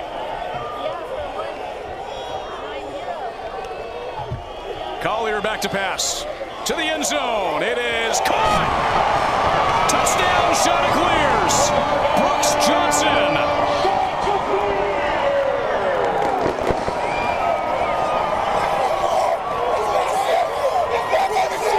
First touchdown pass for Samori Collier as a shunt. He finds Brooks Johnson, the tight end, for an 8-yard completion, and Coastal scores a touchdown right before halftime. And if you're on that sideline and you're the coaches and the players, you are excited. They finished and got sick. 7 plays, 73 yards in just a minute 12. And Javon Edwards with the big rush for 43. They get help with the penalty at the end of the play. Collier finishes it off with the touchdown to Johnson. Had him one-on-one, and Johnson hauls it in for a Teal touchdown. That was a great job with him focusing on that ball and securing that. So 12 seconds remaining in this first half. Coastal with their first touchdown of the ball game. And that's efficient right there. You get that big rush from Edwards. Just a minute 12. Coastal running the 2-minute offense to perfection right there. And the one thing they didn't do is they did not shoot themselves in the foot right there. Made some big plays, got home, and scored. First career touchdown for Brooks Johnson, the redshirt junior. Has been a part of this Coastal program since 2022. That was his redshirt season. Has gotten more and more playing time, dealt with an injury after the Virginia game this year. But now Coastal able to use their tight ends a lot more with Johnson back healthy. That's something they weren't able to do in the first part of this season. Forge's kick will be a touchback. So ULM with 12 seconds, not a lot you can do as this first half comes to a close. And right now you got to feel that energy right now with Coastal here on the surf turf. They got to use that for the second half when they come out. You know, coming into this game, we knew that ULM was really good at stopping the rush. They held Arkansas State to only 12 rushing yards. Outside of their Power 4 games, they played Northwestern and Alabama. Just 126 rushing yards combined to St. Francis, UTEP, and Arkansas State. Tonight, Coastal in the first half with 203 rushing yards and a 16-0 lead. And Coastal finally get the offense going. Defense is playing great. Energy is flowing right here on the surf turf. Bring your own energy. Bring it! Chanticleers have done that so far in the first half. And they lead it 16-0. Brooks Johnson with the touchdown reception at the end of the first half. Kian Afrute with 3 field goals knocked in for Coastal. And a strong first half showing with the rain falling at Brooks Stadium. During scary hours, we got some scary weather. Let's go down on the field with Haley Nitchie and Coach Tim Beck. Coach, strong start to the first half. What are you liking out of your guys so far? Yeah, I mean, we're playing great defense, and we're moving the football. I mean, obviously with the weather, you know, we've turned the ball over a couple of times, which is never good. But we've been resilient and just keep fighting, and I'm proud of our guys for that so far, but we got to finish. Thanks, Coach. All right. Haley, thank you. Coach said it best. Defense has stepped up, moving the ball very well on offense. Obviously, with the rain, there's some turnovers in there and some times the ball has popped out, but overall, a very positive first half for the Chanticleers. Yes, sir. They got to get in the second half, use the momentum, go finish the game. Halftime is hit in Conway. We'll be back with second half action from Brooks Stadium, but the Chanticleers, through the rain, have a 16-0 lead over the Warhawks.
one more time for the Coastal Carolina cheer team and members of their team flag.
Winners golf.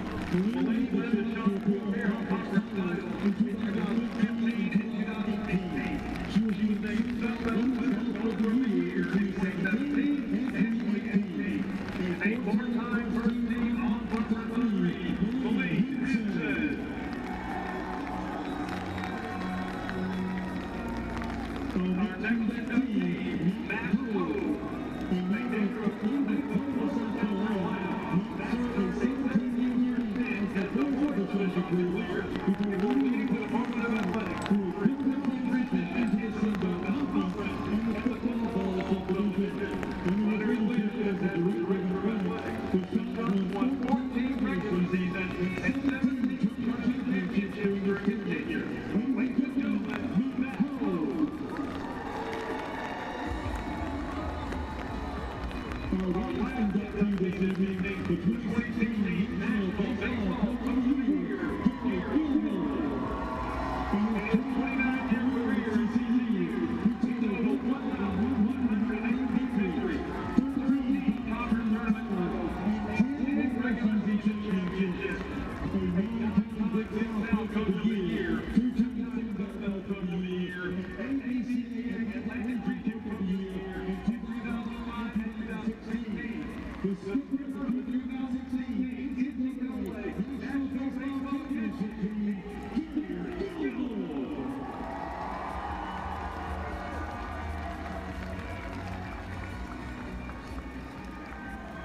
Fans, make some noise for the 2025 Stafford Hall of Fame inductee.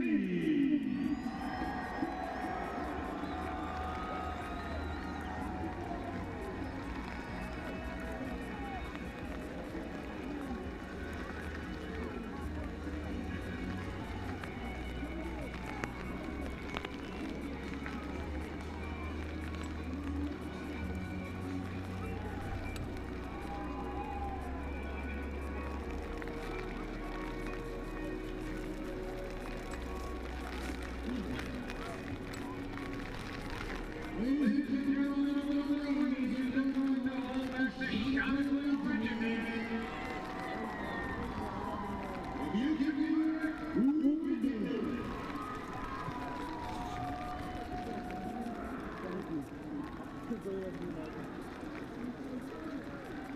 We won't be able to do the show because of the story to her. We're going to get a little tailgate treat.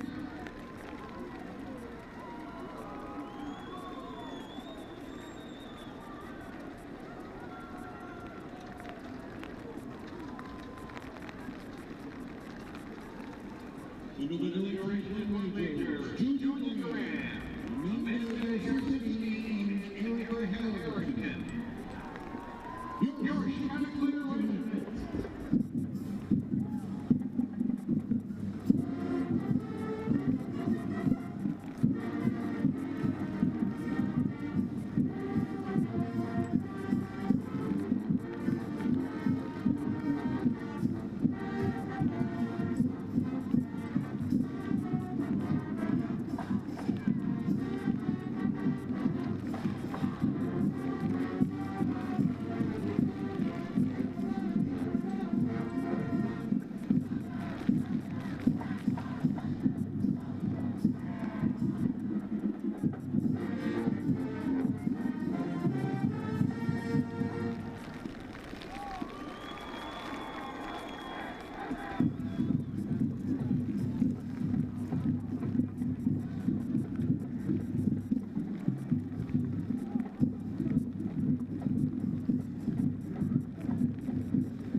Well, it has rained, and continued to rain. It hasn't stopped raining here at Brooks Stadium as the Chanticleers lead 16-0 alongside Ricky Sapp. I'm Sam Wiederhaft getting set for this second half to start. So far, Ricky, Coastal has managed the rain better than ULM tonight. They have done a great job of building momentum, even bringing in Caller, making some plays. Defense has done an amazing job so far. And Coastal has found a lot of success on the ground. As we take a look at our first half highlights, Chanticleers with 203 first half rushing yards, and their defense has stopped that ULM rushing attack as well. Doing a great job right now, getting off the field on third down. We see how many times the ball has hit the turf tonight. That's been the only fumble that was lost. Jamison Tucker lost it, but Coastal drilling ULM back for some big losses. As we take a look at that Jamison Tucker fumble one more time, Bryson Graves with the wide receiver pass Tucker lost it there at the end. Coastal ended the first half after Kian Afrute nailed 3 field goals. Brooks Johnson gets his first touchdown reception, and Samari Collier with his first touchdown pass. Really positive way to end that first half. Yeah, and now you want to see them build momentum and finish the game. And that is your first half stat comparison.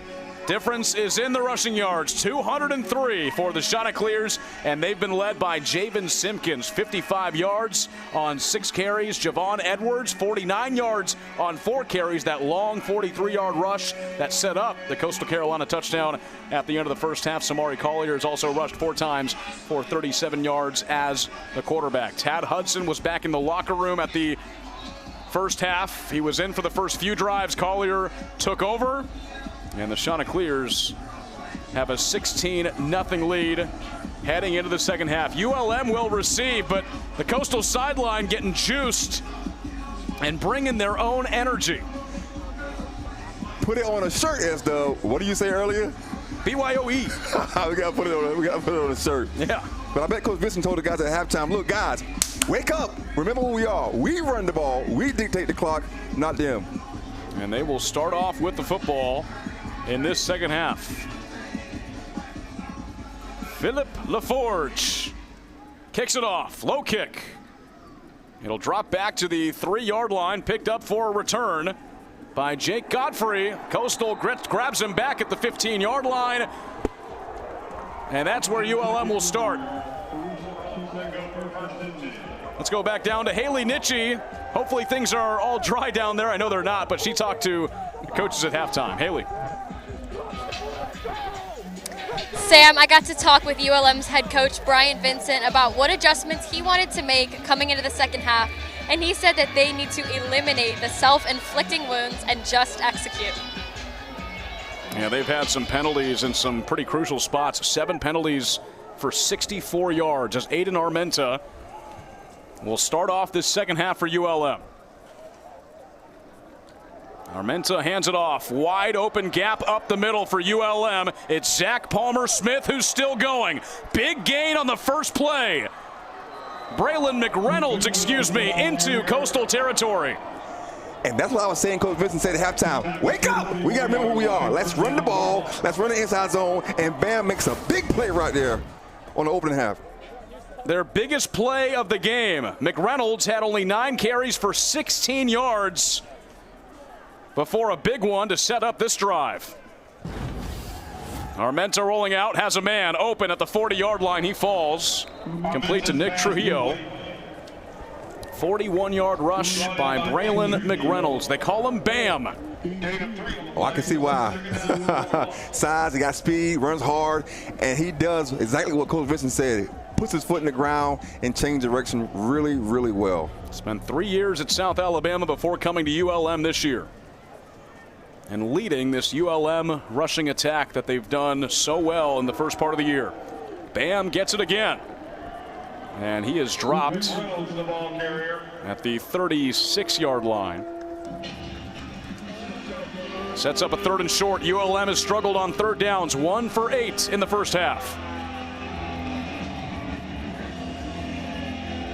And it seems like they are staying true to who they are. Run the ball, and run it again. Coastal playing without their leading tackler, Shane Bruce, but a lot of guys have stepped up so far. McReynolds has it, tackled by the legs, brought down at the 36, about a yard short of the first down. Just doing a great job tonight on 3rd down. 4th down, this is 4-down territory, and ULM has a very short kicking game. They bring in their backup quarterback, Hunter Herring. Now Herring has rushed more than he's passed in his ULM career. And he has played multiple positions. 4th and 2. Herring's played quarterback, running back, and tight end for ULM. Their version of Taysom Hill. It'll be Herring to run it. Herring is stopped. Coastal brings him back on 4th down. And that's an incredible job right there, getting off the field. Gordon Ross right there making the play in the backfield. The Texas transfer, his 2nd year with the Chanticleers, Sawyer Gorham Callum Welch broke right through that offensive line and took down Herring. Oh my God, great job right there. Setting the block, making the play. That's an incredible job right there on defense. And you talked about it, S-Dub. Bring your own energy. Right now, Coastal is doing an incredible job right now on the surf turf tonight, bringing their own energy. So it's Samari Collier back as the quarterback for Coastal. Tad Hudson went to the locker room in the first half. We have not seen him since. He took some big hits on those first few drives, including one right at the goal line. A dual running back set for Collier.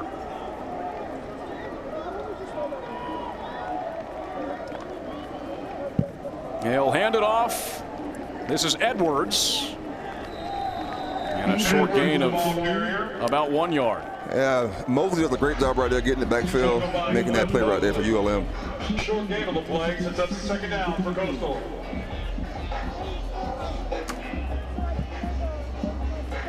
And right now, ULM is looking for something to get this defense going right now. They got to bring their own energy right now.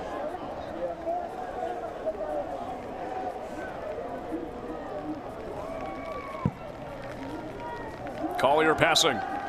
Gets it off. It is almost intercepted. That was a great break right there.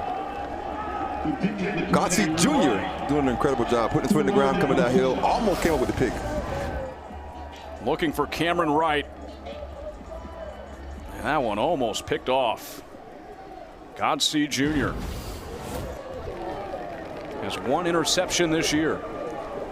3rd and 9. Now Coastal in a 3rd and long situation. Chanticleers tonight 4 of 9 on 3rd down plays. Collier fumbles the snap. He's got a fall on it. Collier, the ball carrier. That'll force Coastal to punt in their own territory. A low snap by Zach Elam. Collier had trouble picking it up. And we've seen that earlier down in the red zone. Low snap, Collier fumbling the ball. I mean, not only does it affect the quarterbacks, the running backs, the wide receivers, but you got to think the center's having a pretty hard time as well with this rain. Well, definitely talking about having so many injuries, bringing different guys. They're not in rhythm, so that's tough on the quarterback as well. The punt by Sebafunde takes a Coastal bounce and out of bounds at the 26-yard line. That's where ULM will start their next drive. Held off the scoreboard so far. We'll see if the Chanticleer defense can hold them once more when we come back.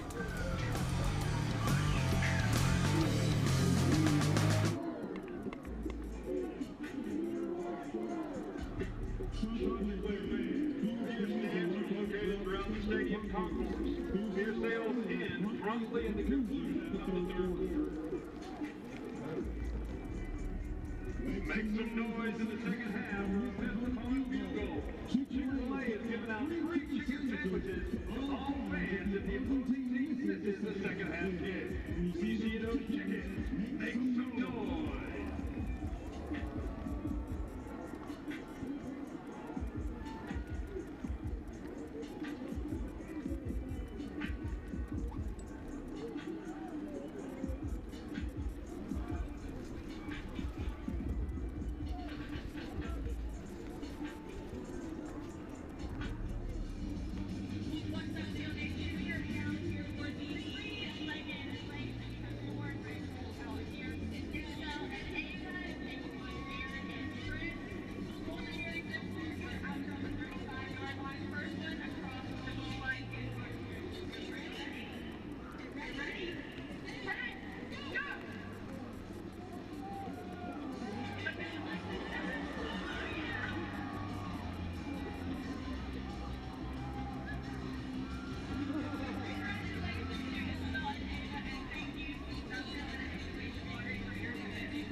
Chance with the advantage here in the 3rd quarter, and it's been a wild day in the Sun Belt so far. A win tonight for Coastal. They can gain some ground in that East Division, but what the heck happened to Old Dominion?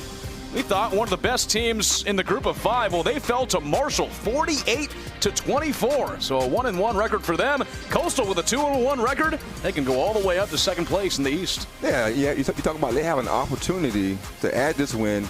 Now all of a sudden you roll with momentum. You got a chance. A Marshall team that was gutted when Charles Huff went to Southern Miss. And they blow out the top team in the Sun Belt, one of the best group of 5 teams in Old Dominion. Off goes Armenta. Throws it, almost picked by Coastal. Dropped it incomplete, but a chance for Avion Jones to bring that back for the offense.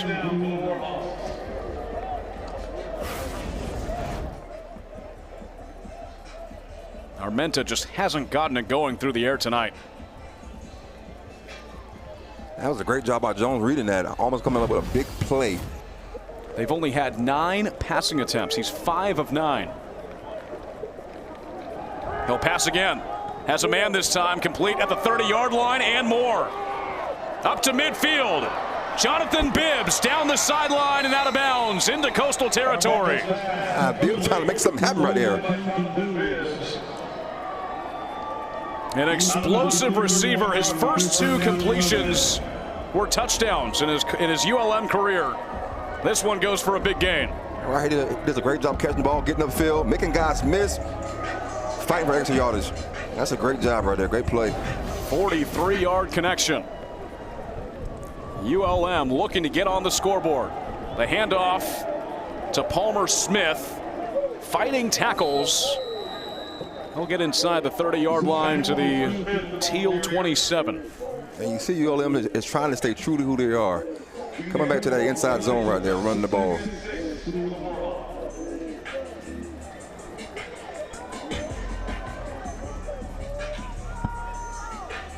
Second and 6 play. Braylon McReynolds, Zach Palmer Smith, and Dorian Lewis. 3 running backs have been transferring in and out for ULM in this game. McReynolds the leading rusher, 11 rushes for 60 yards. Armenta rolls out. He goes to the end zone. It is caught for a touchdown. And it's Jonathan Bibbs again. Has the 43-yard catch to set up that play and a 27-yard reception to put the Warhawks on the board. And Bibbs come out and make 2 big plays. Sets him up for a touchdown, then he scores a touchdown. Unbelievable drive right there. His second touchdown reception of the season. First career catch was a 65-yard touchdown at Auburn last year. His first catch this year was a touchdown. And now he breaks this scoreless drought for ULM. Stayed true to who he was, ran the ball, then went play action, threw the ball downfield. That was a great setup right there to get in the box. On here, Ricky, with ULM's kicking troubles. They're going to go back and review that play. They were setting up to go for 2, and it's a really interesting story as far as ULM's kicking situation, because Luke Stagg, their kicker for the past few weeks, is out of this game. They had their main kicker go down earlier in the season, sent out a campus-wide email 2 weeks ago, brought in 2 kickers, both who had never played collegiate football before, and a big question mark on extra points as to how they're going to handle that. They were setting up to go for 2, but we'll see this touchdown one more time to Bibbs. A tremendous catch. Did he have it all the way through? That's the question in the back corner. And I'm willing to bet they're going to check his footwork right there, seeing if he had the proper footage to secure that touchdown. What a throw by Armenta. Double covered. Amazing adjustment by Bibbs, though, coming back and catching that ball, though. Good body control right there.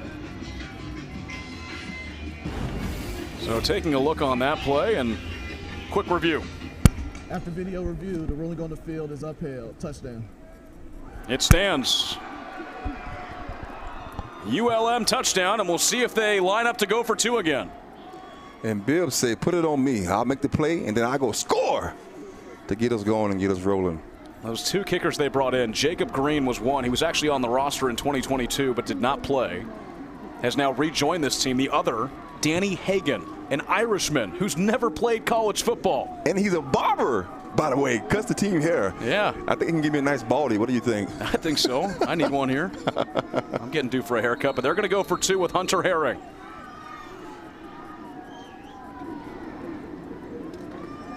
Herring rolls out. He's going to pass it, finds a man, and it's a 2-point conversion for ULM with Dorian Lewis. The running back with the completion. Herring doesn't throw the ball all that much, but they get 2, and now it's a 1-possession game. Another reason why they could have gone for 2 as well, to cut that down to a 1-score game. ULM gets on the scoreboard. Coastal leads by 8.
Coastal receiving a kick for the first time since this game began.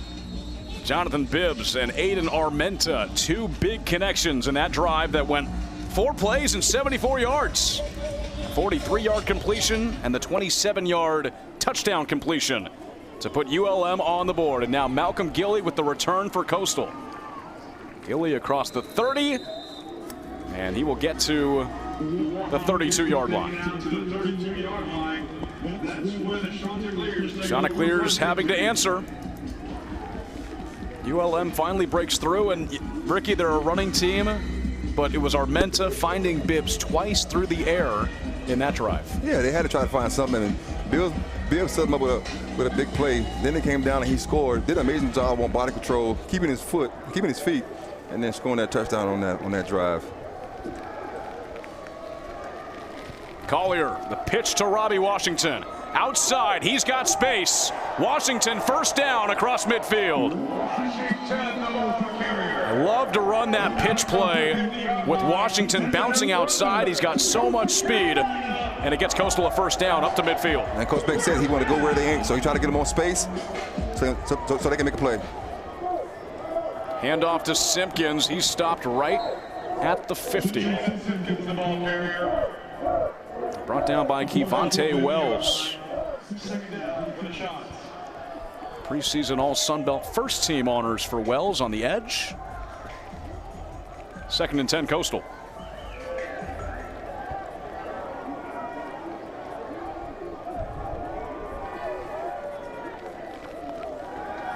Collier passing, complete, 46-yard line and wrapped up shy of the 40. Carmelo English gets a reception. Had one catch against ODU. It went for negative yardage. That's his first catch tonight, 3rd and short. Now Coastal going to hurry up right here. Trying to push the pace. A handoff to Nicely, pushing up the middle. Right now, he's marked short. Nicely didn't get there. 4th and about an inch. Now they try to go hurt right here. Coastal going for it. Collier hands off Nicely again, pushes forward across the line. First down, Chanticleers. It was a great job right there by Nicely getting that first down. They were 0 of 1 on 4th down plays before. So Coastal pushing down the field. The running game has worked in the first half, trying to find it in the second half. 200 yards even rushing. Collier throwing to the near sideline, and he overthrew Eli Aragon too high. Incomplete. And Aragon's a guy that we talked to Coach Beck about earlier this year, or earlier this week, I should say. Coming into this year, Aragon wasn't a main target, but he's got the best hands on the team, and Coastal's rewarded him with more playing time. And he said he was a guy that was consistent, getting better, and that's what you get when you work hard and be consistent. They reward you with more playing time. 4 receptions for 35 yards against ODU last weekend. Collier, quarterback draw. He's got it with space. Collier up the middle. All teal ahead. Collier for 6. And he scores! Making him play with his feet. 40-yard rushing touchdown for Samari Collier. He can sling it, and he can run it as well. The JUCO transfer. His first 2 touchdowns in teal. Great route right here. I'm not going down. They get 1 defender, grab him. He get 2, and he takes him into the box, and he scores 6. Incredible drive right there. Samari Collier. He stepped up as QB3 with Tad Hudson going down in the first quarter. Collier's got some energy that this Coastal offense has needed. Extra point by Afrute is good. Coastal with a 23-8 lead and a big response by the Chanticleers after ULM gets on the board. Samari Collier rushes it in from 40 yards out, and it's the 2nd touchdown for the Chanticleers tonight.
Coastal punches in their second tutty of the night. Samari Collier with a passing touchdown and a rushing touchdown from 40 yards out.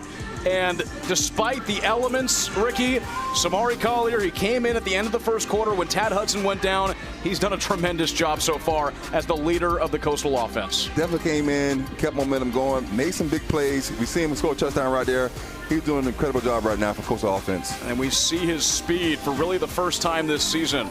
40-yard rushing touchdown. He's now the leading rusher with 6 rushes for 72. How about that? The quarterback leading rusher. Oh, and he's starting to show that's why Coastal brought him into this program. 4 quarterbacks added for fall camp. Emmett Brown goes down. MJ Morris was the starting quarterback. Tad Hudson took over. And now it's Samari Collier leading Coastal to a 23-8 lead in the third quarter. And I'll be interested to see what ULM does right here on this drive. Do they continue to go slow and burn this clock, or do they try and go hurry up and go a little faster? Armenta aired it out. He found Jonathan Bibbs twice for 2 big gains, including a 27-yard touchdown reception. He'll do it again. Pass is complete, not for very much. That's Trujillo. His second reception tonight, gain of about 2. That was a great pickup right there by Palmer Smith. Coastal had some show blitz right there on the outside edge. He picked up that blitzer, gave our mentor a little bit of time to throw the ball. You see how ULM likes to use the sidelines and really spread things out on offense. Palmer Smith, the running back. Fakes the handoff. Armenta has Trujillo open. He's got to make a move. Brought down across the 30 at the 32-yard line. A good tackle by Dante Thomas. 3rd and short. ULM tonight, 1 of 9 on 3rd downs. Sawyer Gorham Welch has made some plays for Coastal. Trey Brown, big game for the Coastal linebacker. And right here, as they continue to go slow, you have to worry about the game getting late and them not having enough time. Want to go a little faster. 3rd and 4. It's Armenta keeping it, and he is stopped short. Tried to get a push with the offensive line, and Coastal plugged up the gap. Very interesting play call right there on 3rd and 4. I'm not sure if I would have kept the ball in the running back hand. Running back inside zone right there on 3rd and 4. ULM has to take a timeout. They kept their offense on the field. Brian Vincent did not look happy down there. This will be a 30-second timeout. And he takes their first timeout of the second half. Well, what's interesting to me is you got McReynolds on the sideline. It's 3rd and 4. I would think you want to put the ball in his hand, let him go get the first down. Now they go with Armenta, who has rushed plenty of times this year. But again, Coastal doing so well on the interior. Linebackers and defensive line plugging up those middle gaps. Doing a great job of getting off the block. Linebackers doing a great job coming downhill. You talk about. See one more time with Armenta keeping it after the fake handoff. See, Coach does a great job right there of closing the gap. Didn't have nowhere to go right there. That's a great job right there. And they're going to come out of this timeout with the offense on the field. And you talk about not having your leader, Shane Bruce. The linebackers doing a great job of stepping up, making plays. That D-line doing a great job keeping the linebackers free, and they're able to run downhill. 4th and 2. The handoff right at the first down line, and he's right there. I'm not sure if they're going to give it to him. They do. First down, ULM. They convert on 4th and 2. Moving on the field is a first down. They went to Zach Palmer Smith that time, and he gets just enough to keep the drive going. That was a great job right there of him not going down easy, getting that first down. 5 minutes to go in the third quarter.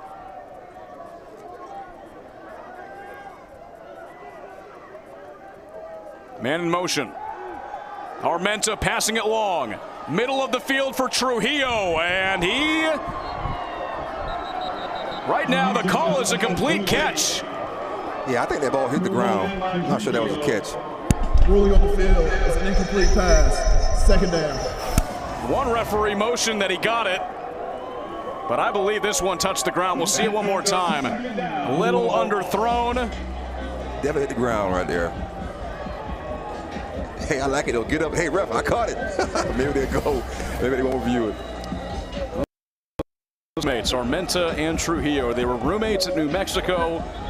Trujillo stayed at New Mexico 1 extra year than Armenta. The previous play of an incomplete pass is under video review.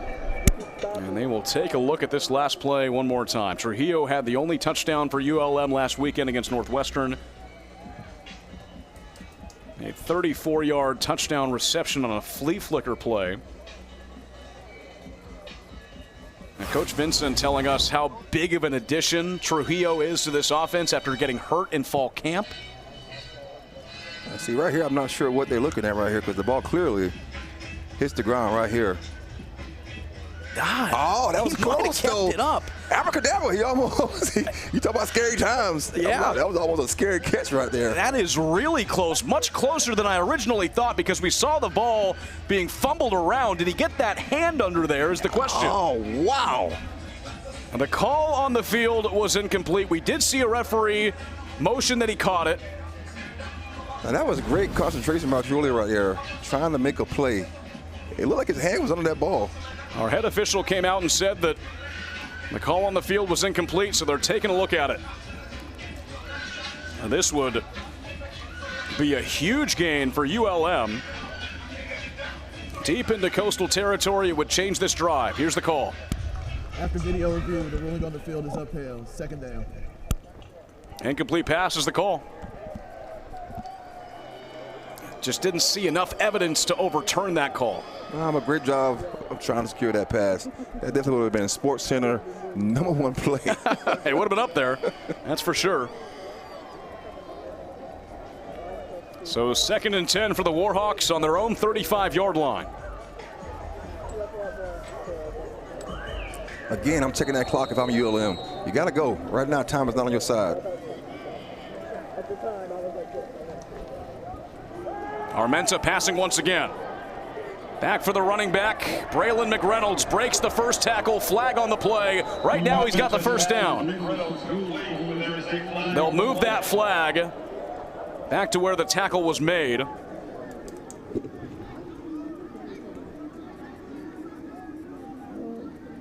And we'll see what this could be.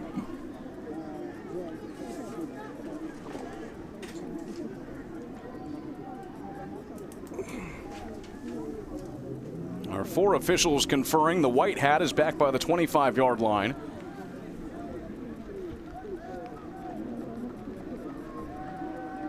And they pick it up. No flag on the play and a first down for ULM. Blindside block. The result of the play is to run for a first down. Looking at a blindside block, and they pick it up.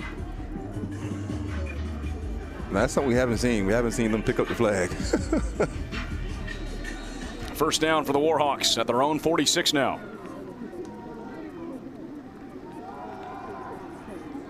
Zach Palmer-Smith wrapped up and taken down. Great job by Notice right there making that play. D-line continues to do a great job of getting off the blocks and making the play, making it easy for those linebackers to come downhill. ULM leads the all-time series between these two. They won the first 3 matchups. They've lost the last 2. First meeting of these two teams since 2022 in Monroe. First meeting in Conway since 2021. Coastal won that game 59-6, their most points in a Sun Belt game ever. Armenta passing, feels the pressure, gets a screen pass off to Lewis. Lewis has some space, but he's wrapped up and taken down at midfield. And that's an incredible job by Trey Brown, making a play in open field. Great job, big fella. That way to move in space. His 6th tackle of the game. They've all been solo. And now it's 3rd down, and you want to see one thing. Go get the quarterback. It's 3rd and 6. I'll remind you again, ULM tonight, 1 of 10 on third downs. Coastal brings the pressure. Armenta's pass is tipped and incomplete. Looking for Godfrey. Could be 4 down territory for the Warhawks again. Right here, do a great job right here. Great play breakup right here. They have been showing up all night on third down. Now the offense will come off the field. They converted on 4th down earlier in the drive. Inside 3 minutes to go in the third quarter. ULM will punt for the 7th time in this game with Mackenzie Ryan. Right now, time is not on their hands. I'd like to see the offense go a little faster.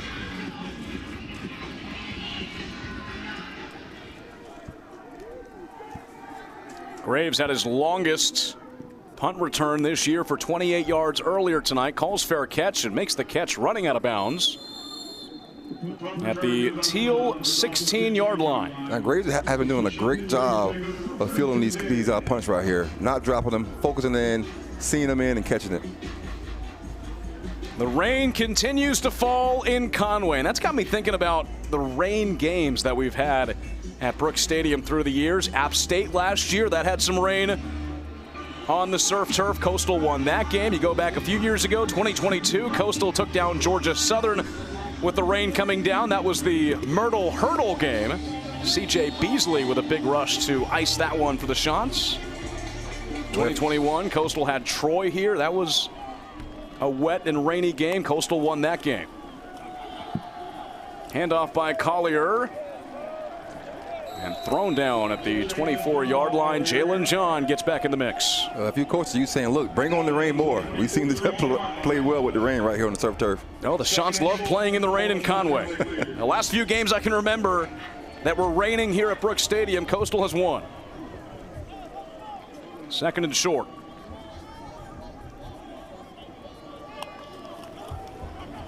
Handoff to John again, and he falls forward for a first.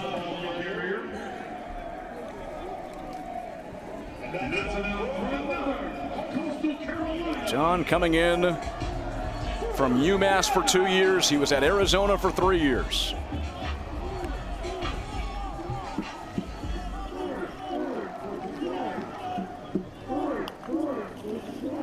They keep it on the ground. This time John has nowhere to go. And a big pile for a gain of maybe 2 yards up to the 30-yard line. The Coastal can just keep doing this, keeping it on the ground, keeping that clock running.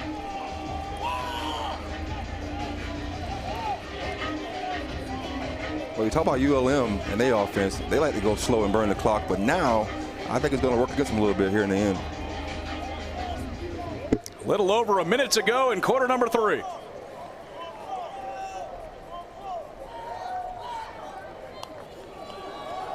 It's Edwards in the game at running back. The pass goes to Brooks Johnson, and he's met immediately. A loss of 1 yard. Johnson had the first touchdown reception that ended the first half. An 8-yard catch from Collier. That time it's a loss of 1. So now you're looking at a 3rd and 8 play, and we'll see if Collier airs this one out.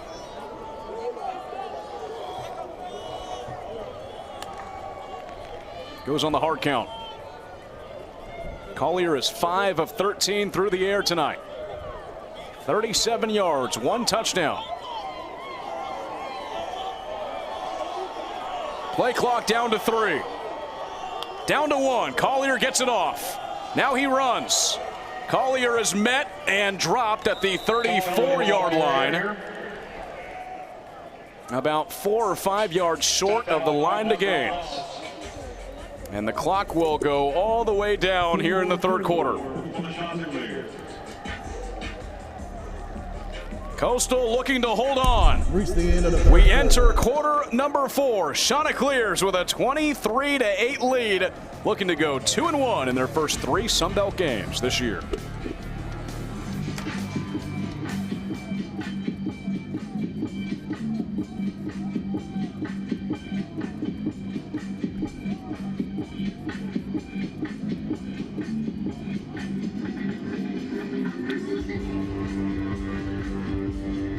Attention Chanticleer students.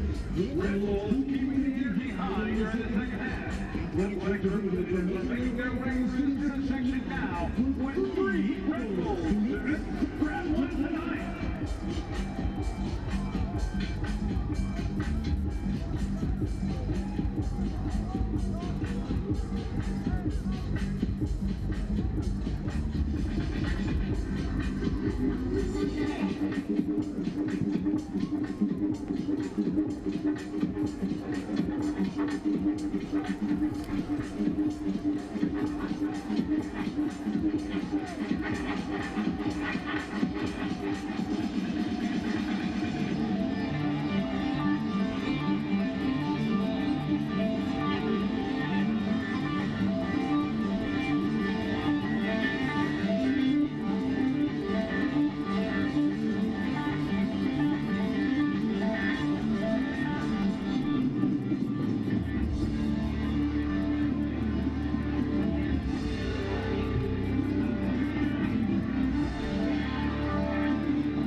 Well, we know the rain has been falling consistently from the start of this game.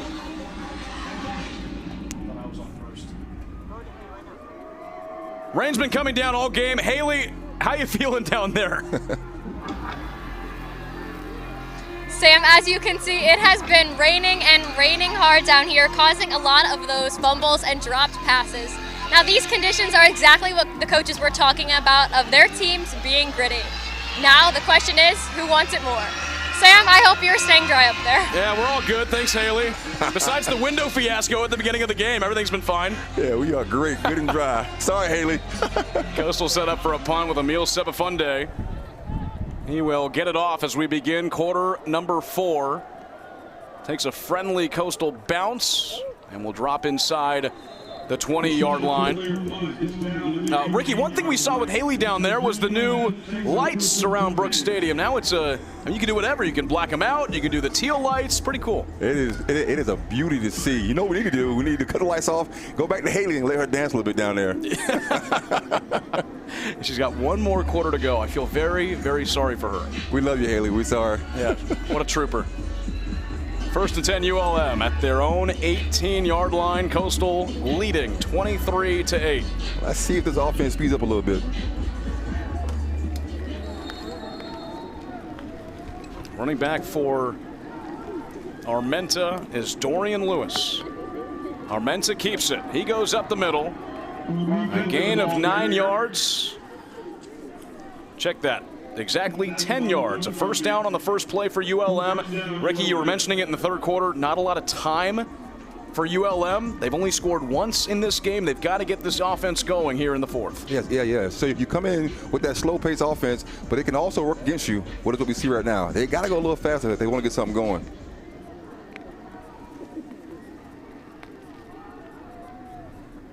Armenta passing behind the line of scrimmage. It is caught by Bibbs. Bibbs is pushed out of bounds at about the 40-yard line. It's back-to-back first downs for the Warhawks. And Bibbs has been doing a great job of being undeniable, catching the ball and making something happen. And you're seeing the second half adjustments in real time. The first half, ULM had only 70 yards. Second half, They're up over 160, 170 to be exact. Trying to get something going. They got to move a little faster, though.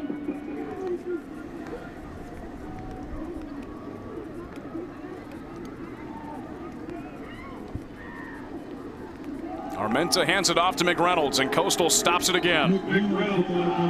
ULM has had so much trouble going up the middle. Another great drive by Coastal D-line, shedding the block and making a play. And again, Trey Brown, if you can hear me, you are having an amazing night, young fella.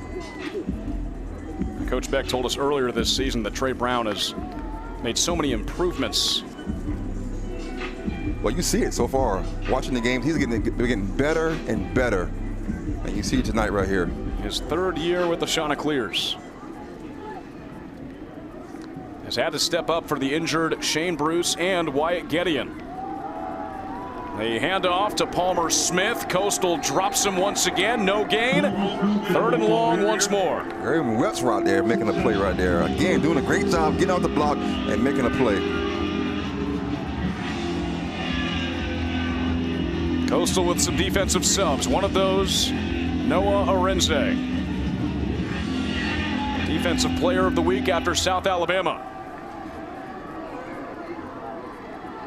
3rd and 12 to go. Coastal showing blitz right here. Let's see if they stick with it.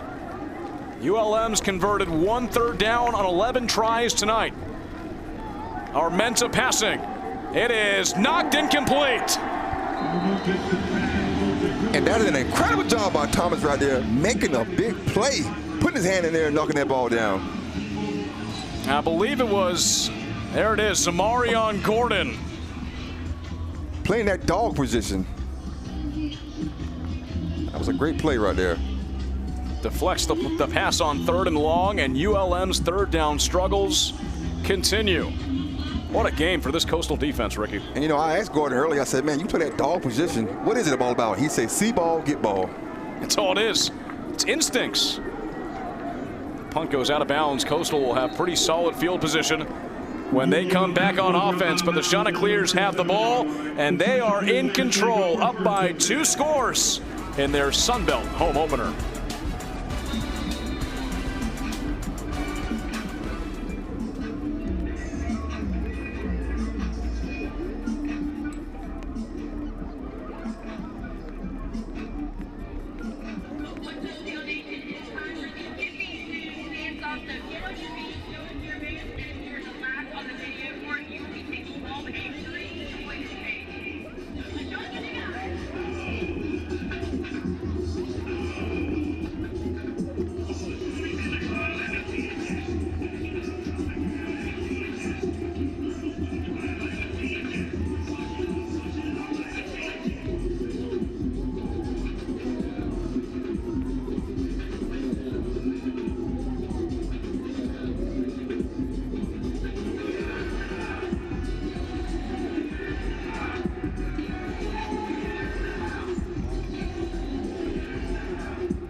Chants on top.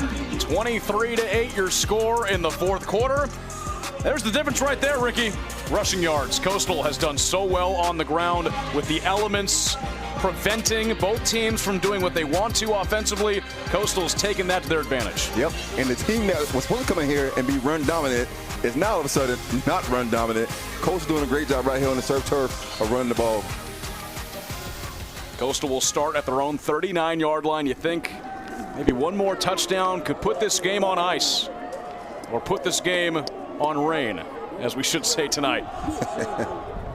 Handoff on the first play, up for about 1 yard to Javen Simpkins. And now, interesting question here, Ricky, because Tad Hudson went down in the first quarter. Samari Collier, with the rain, everything going against him, he's played really well. Does he potentially come out against App State in Coastal's next game? Well, I think you have to. You have to keep momentum going. Collier back to pass, down the sideline. It is incomplete. You just mentioned it. They can put it away right now if they score another touchdown. And right there, they go air raid right there, trying to put it away. Collier entered this season as the third quarterback on the depth chart. And right now, he is making this moment his own. Yeah, I think you have to stick with him after this game. You want to keep momentum going. You don't want to make a change. A season high in rushing yards for the Chanticleers. Third down. Collier. Pocket collapses, and he is dropped. Still stays on his feet. Play is not blown dead, but now it finally is right at the line of scrimmage. And ULM gets almost all their helmets to the ball. And that's a quick 3 and out for the Chants. That was a great job right there by Woody, right there making a play on third down. So ULM now in position to get the ball back. Right now, a little over 11 minutes to go in this game. They've scored 1 touchdown in the third quarter, and that was it. High snap. Seba Funde backs up and gets it off. Great job by the Coastal punter. Takes a good Coastal bounce inside the 25-yard line and down to the 21. But Seba Funde saves that play, gets the punt off. And we'll take a break. When we come back, ULM back on offense, trailing by 2 scores.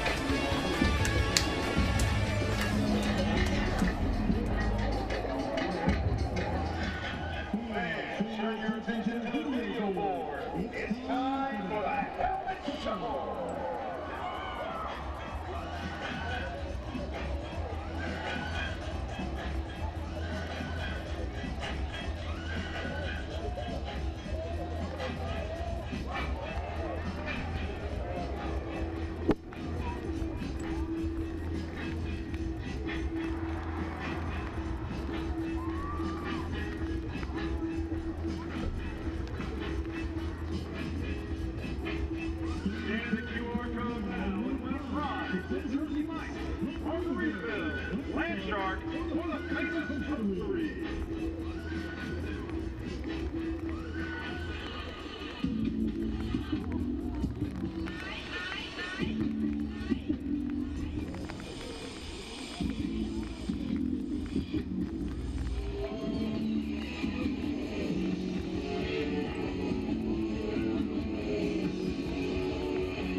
Chants have held ULM to just 8 points. They call themselves the Soul Collectors under first-year defensive coordinator Jeremiah Johnson.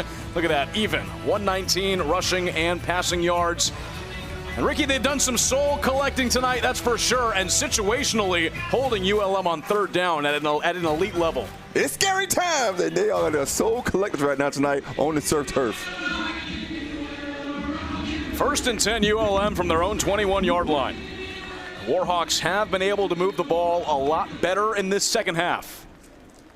But still just that one touchdown. Armenta pass complete. That's Bibbs on the far sideline. Bibbs has the lone touchdown, and he will get a first down for ULM. And Bibbs have been doing a great job catching the ball and getting upfield, not going down easy. A transfer from Mississippi Gulf Coast Community College. Had one catch for 11 yards in their game against Alabama. They played 2 Power 4 teams, Crimson Tide and Northwestern. The rain just coming down even harder, probably the hardest it's come down all night. Armenta rolls out. He finds Trujillo at the 40-yard line. Trujillo spins up to the 45. Back-to-back first downs for ULM. Trujillo does a great job right there catching the ball and trying to make something happen, getting upfield. Great catch right here in this rain with no gloves on. He was injured in fall camp. He was actually hurdling over a man and got hurt in fall practice. Missed the first few games of this year. His first game back was against Northwestern. I want to see that film of him jumping over somebody in practice. Well, he was a track athlete in high school, also played basketball as well. And the handoff to McReynolds, and he takes it to the near sideline, runs out of bounds. That's now 3 first downs in 3 plays for ULM. And right there is what Coach Vince was talking about. He can change direction right there. In this kind of offense, you want a running back that has great awareness like that and can make a play. Right there, he showed it right here. Putting his foot in the ground, getting upfield right here. Makes a man miss and gets north. Warhawks moving quickly. Typically this year they've been a slow-paced team, but they can't do that right now. Time is not on their side.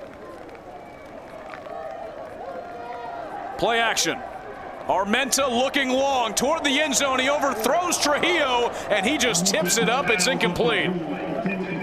That's really all he could do because that had interception written all over it. Well, I want to see him jump like he did in practice.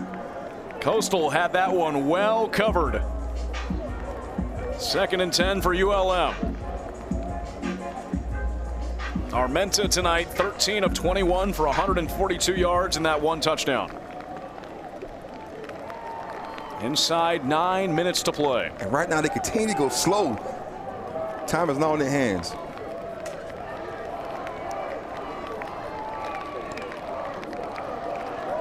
Handoff to McReynolds up the middle. Not going to happen. Coastal stops him once again. I believe it was Miles Muyung in there. It was. Zamarion Gordon, he's the one that gets it up the middle. It's a great job of him coming downhill and making that play. See ball, get ball. It's a great job. Now it's 39. You have to go get the quarterback. ULM 1 of 12 on 3rd downs tonight. Empty backfield. Armenta across the middle, tipped in the air. It is incomplete.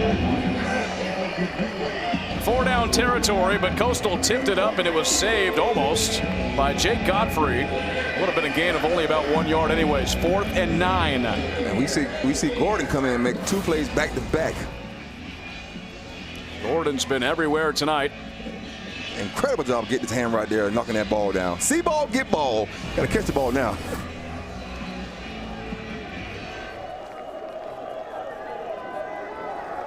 Armenta to pass. Feels the pressure, gets it off. It's a wobbling pass and intercepted. Gordon with the interception. You talking about making some big plays right there. That's 3 big plays that he's made right there. Now I think Ricky on that 4th down play probably just bat it down so you get the ball in better field position, but Gordon gets an interception and Coastal gets the ball back up 23-8. And right here when the ball gets hit, it's tipped up. Somebody got to catch it. Gordon, he's the one that does. With no gloves.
Zamarion Gordon with his 4th career interception. Had 1 at USC and now 3 in a Coastal Carolina uniform. Chanticleers have the ball back with a commanding lead. 8:07 to go. And we'll see just how much more successful this game is than the ODU game. Chanticleers, a couple of touchdowns. They've knocked in 3 field goals as well as Dominic Nicely stretches up to the 19-yard line. Afrite started this game with 3 field goals. Coastal got a touchdown on an 8-yard completion from Collier to Brooks Johnson. And then here in the second half, Samari Collier, a 40-yard rushing touchdown in the 3rd quarter to make it 23-8. And now you have that clock on your side. You can do what you want right now. Have a demanding lead.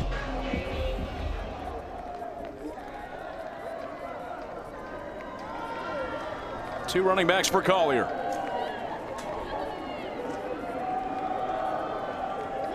Dropped for a loss after the handoff to Edwards. That was a great job right there. Taylor coming down, making that play. And if you're Coastal right now, you want to keep that ball on the ground. Got the man in the lead. The clock is definitely on your side. ULM has 2 timeouts to go as we enter inside 6 or 7 minutes to go in this game. Coastal's defense has stepped up so many different times tonight, and they've wiped away that ODU result where they gave up over 600 yards, the most they've given up as an FBS team, and bounced back in a huge way. Collier trying to go for it himself, and he won't get there. No gain on the play, and the Chanticleers will have to punt inside, deep inside their own territory. And it'll be another chance for ULM to try and cut this lead down. That was a good job by Hard right there, coming down, making that play. Back-to-back 3-and-outs by the Coastal offense. Now if you're ULM, you got to come out and you got to hope you can get something going and get in the box and score 6. It was a bad snap on the last punt to Emil Sebafunde. He was able to run back, get it, and punt it off. Right now in this position, can't afford something like that. Good snap this time. And a powerful punt by Sebafunde. Returned at the 36-yard line. Near sideline with space to run. Jake Godfrey is pushed out of bounds, and ULM will start it off in Teal territory. Yeah, Godfrey did a great job right there. Great return to set the offense up to do something right here. 5:41 to go, and Ricky, you said the Warhawks have to do something here. They've been stopped so many times by this Coastal defense. You can't afford another stop down by 2 scores. Well, you talk about the offense. It's a double-edged sword, man. You want to come out and go slow, but also if you're down like this, now you have no time on your hands. Trey Brown, Coastal's leading tackler. 6 solo tackles, 2 for loss. Can we give him the Himothy Award? He's done an amazing job tonight. I think that's worthy, certainly. Under center for the first time tonight for ULM. They get the pass off. Herring, the other quarterback, in on this play. It is intercepted by Coastal. Jones with the big play right there. Look at this. The interception. Davion Coastal Carolina. Jones somehow stays First in down. bounds and picks off Hunter Herring. It went Armenta to Herring, right into the hands of Jones. You talk about energy right there. Bring your own energy. They are definitely creating their own energy tonight. That is back-to-back interceptions by the Soul Collectors. Now let's see if his feet stays in bound right here on this interception. Right by the sideline, Jones. Wow, he got 1 foot in.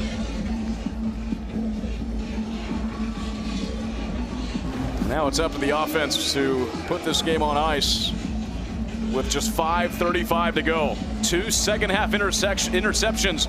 Zamarion Gordon and Avion Jones picking off ULM. I think that might be top 10 worthy right there. That was an incredible job keeping 1 foot right there in bounds, making that play. His first career interception. They'll hand it off on the first play. Up the middle, that is Simpkins. to the 20. Just keep that ground and pound game going. Well, you have to right now. The time is on your hand. You got a demanding lead. Just hand the ball off. Burn that clock right there.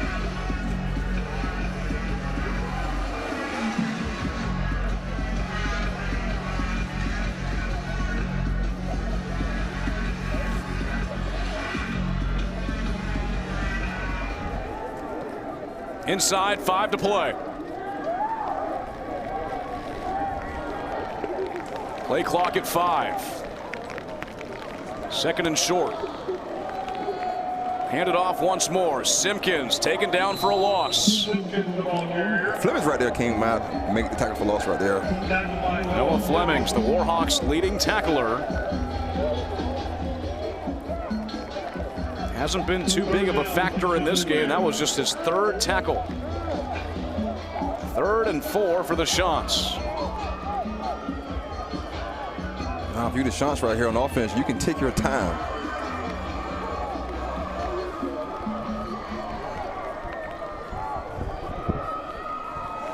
Jalen John, the running back for Collier. Play clock is down to 4. Collier passing. Collier's pass is dropped.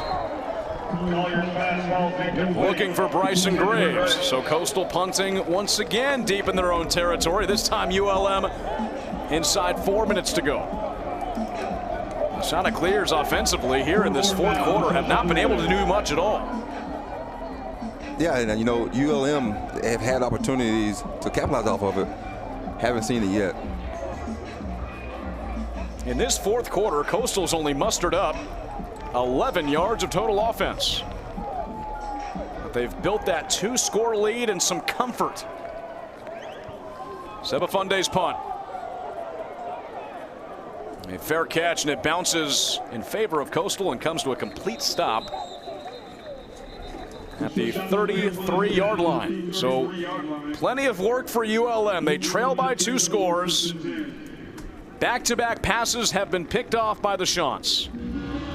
Zamarion Gordon had 1 on 4th down. Avion Jones on the first play for ULM's last drive picked him off by the sideline. And you most definitely want them to continue to build on that. The Soul Collectors, you don't want to see them right here go 3 and out. Well, we knew this defense for Coastal Carolina was solid. Played really well against South Alabama in the 38-20 Sun Belt opening victory. Old Dominion had 619 total yards against them, but what a way to bounce back in this one. And you're talking about having your leader in Shane Bruce coming out and doing a great job, playing together, playing very good defense tonight.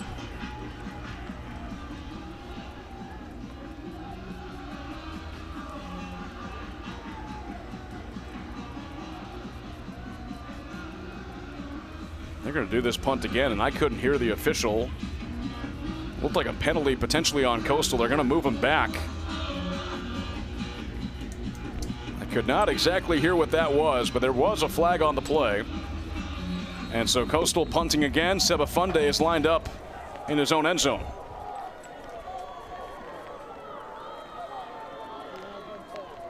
Back to Godfrey. Low punt this time. Godfrey picks it up at the 49. Makes a man miss. He will head to the sideline now, changes directions completely, and is dropped around midfield.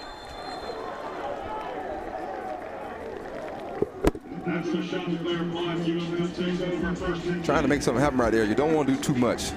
Definitely want to be going north-south. So Warhawks starting in better field position now. Coastal Carolina a chance to start Sun Belt play 2-1. After last weekend was so tough, a blowout loss, which this program is not used to. Coastal's 3 losses have been, it was an illegal shift penalty on the punt, by the way, but Coastal's losses have been very extensive. 3 losses by an average of just under 40 points. But they have certainly made a mark tonight as Armenta goes long. He's looking for Trujillo, backs back up and makes the catch at the 15-yard line. Great concentration right there, looking that ball in. Now they got to go fast now. Try to get in the end zone and score. About a 34-yard completion as ULM moves into the red zone. Little over 3 minutes to go. They're down by 2 scores.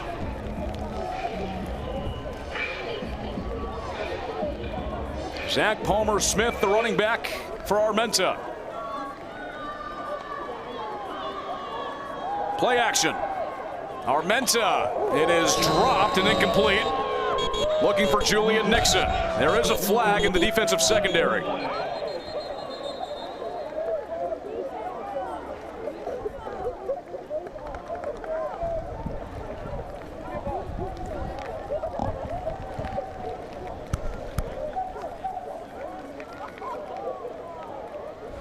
Nelsville downfield.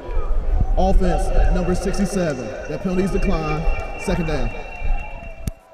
Another penalty for ULM. They've been penalized 8 times tonight. One more time on the pass to Trujillo that set ULM up in the red zone. Right here, he does a great job right here looking it in, securing it and going down. That was a great job right there. 2nd and 10. Armenta heading to the back corner of the end zone for Trujillo. It's incomplete. I like the refs right there letting them play it out. That was a great one-on-one battle right there. Adams did a great job breaking it up.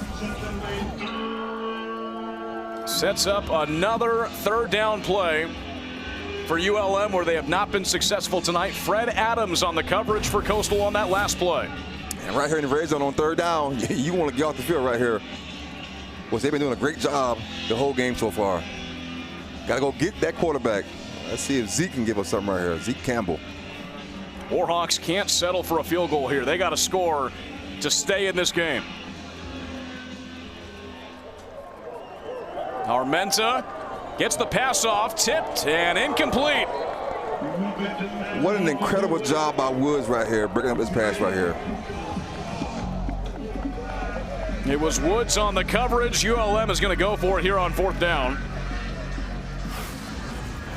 Now check out what Woods does to interrupt this pass. Great job putting his hand right there in that window.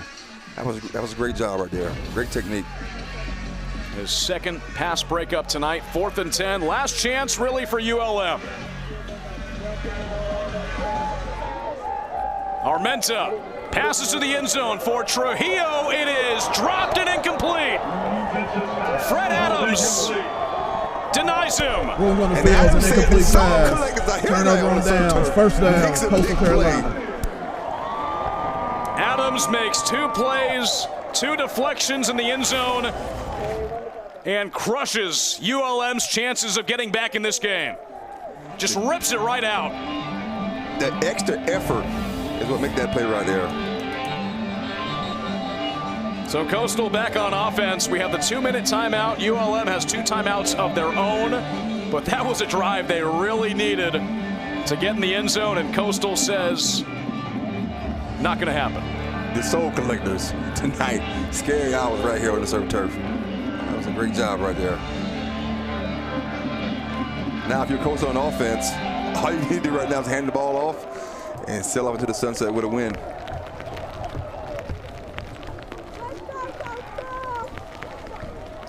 Rain continuing to pour. It has all game. Handoff stopped at the line of scrimmage. And now if you're ULM on defense, you are trying to strip that ball and get it back to the offense. Coastal rolls this one to another victory. They're 3 victories. They would have had a shutout. They've given up 20 points to South Alabama and just 8 points to ULM. 28 combined points allowed in 3 wins. And on the outside looking in, you look at this team and you think that they don't have a chance. 2-minute timeout. But right here, they are setting themselves up right now for an opportunity to do something in the division. We've reached the 2-minute timeout. Chanticleer's looking to lock this one up on a rainy surf turf in Conway.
Here's what Coastal Carolina has coming up next on their way to a 2-1 Sun Belt record. Rivalry game in Boone against App State next weekend, then a special Thursday game right before Halloween, back home against Marshall, and then another home game at Brooks Stadium against Georgia State the weekend after that. 2 minutes to play. Coastal leading 23-8 over ULM. Collier will rush it on second down. He breaks free and goes the other way and gets up to the 24-yard line, setting up a 3rd and short. ULM will take one of their remaining 2 timeouts to give themselves a little bit of a chance. A minute 50. Timeout of the half. This will be a 30-second. Really, Ricky, you just need one more first down here on 3rd down to close out this game. Yeah, and Coastal now puts itself in the driver's seat to do something in conference play right now. Moved to 2-1 in second place in the Sun Belt East Division. And he got a game with App State next weekend, a rivalry game. Everybody gets juiced up for that. Tim Beck has never lost to App State in his previous 2 years. And now they come out of Boone with a win now. Look out. Here comes Coastal. Yeah, Coastal could be in a pretty good spot, which you think the way this team has lost in blowout fashion has been tough, but then they come back and put together games like this, and it makes you feel good about the program. Well, we talked to Coach Beck, and the question I asked him, I said, do the guys feel any kind of pressure or sense of urgency? And he said, no. I tell the guys, just make a play, and everything will work itself out. A promising game, and you could be looking at the start of the Samari Collier era in Conway. 3rd and short. Collier takes it himself, up the middle. Collier for a first down. To the 29-yard line, it'll move the chains. And Coastal Carolina can see that W. That was a great play call right there. Putting the ball in your quarterback hand, running the ball back to back right there, getting that first down. No timeout for ULM after that play. Clock at a minute 30. Coastal Carolina will move to 2-1 in conference, 3-3 overall on the season. ULM will drop down to 3-3 and 1-1 in Sun Belt play. They are putting the Sun Belt on notice. We're coming. Handoff goes to Jalen John. He will be dropped. Now remember, this ULM team held Arkansas State in the Sun Belt opener to just 12 rushing yards. Tonight for Coastal, 286 yards on the ground. And they come in with this messy weather on the surf turf, and does an incredible job putting up points. Defense does a great job playing and getting off the field on 3rd down. Now here's my question for you, S-Dub.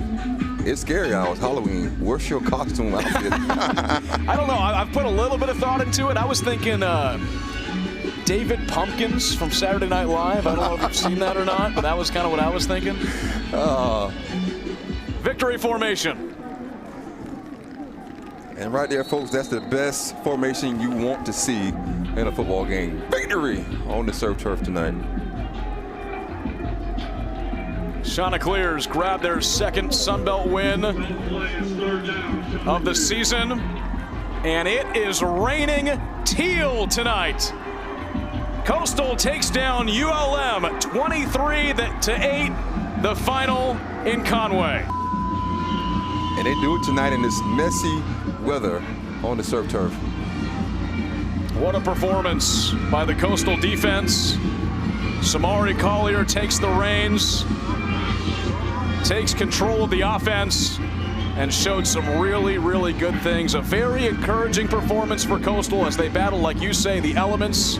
ULM's tough run defense, they go right through it, and the Chants move to 2-1 in Sun Belt play, Ricky. Well, if you're Coastal right now, you got to build on this, use this as momentum as you go into Boone. Look out, Sun Belt. Here comes Coastal. A wet one in Conway favors Coastal. The Chants win 23-8 the final. They are 2-1 in Sun Belt play. Alongside Ricky Sapp, I'm Sam Wiederhaft signing off for our entire ESPN Plus crew. Chanticleers are victors over the Warhawks.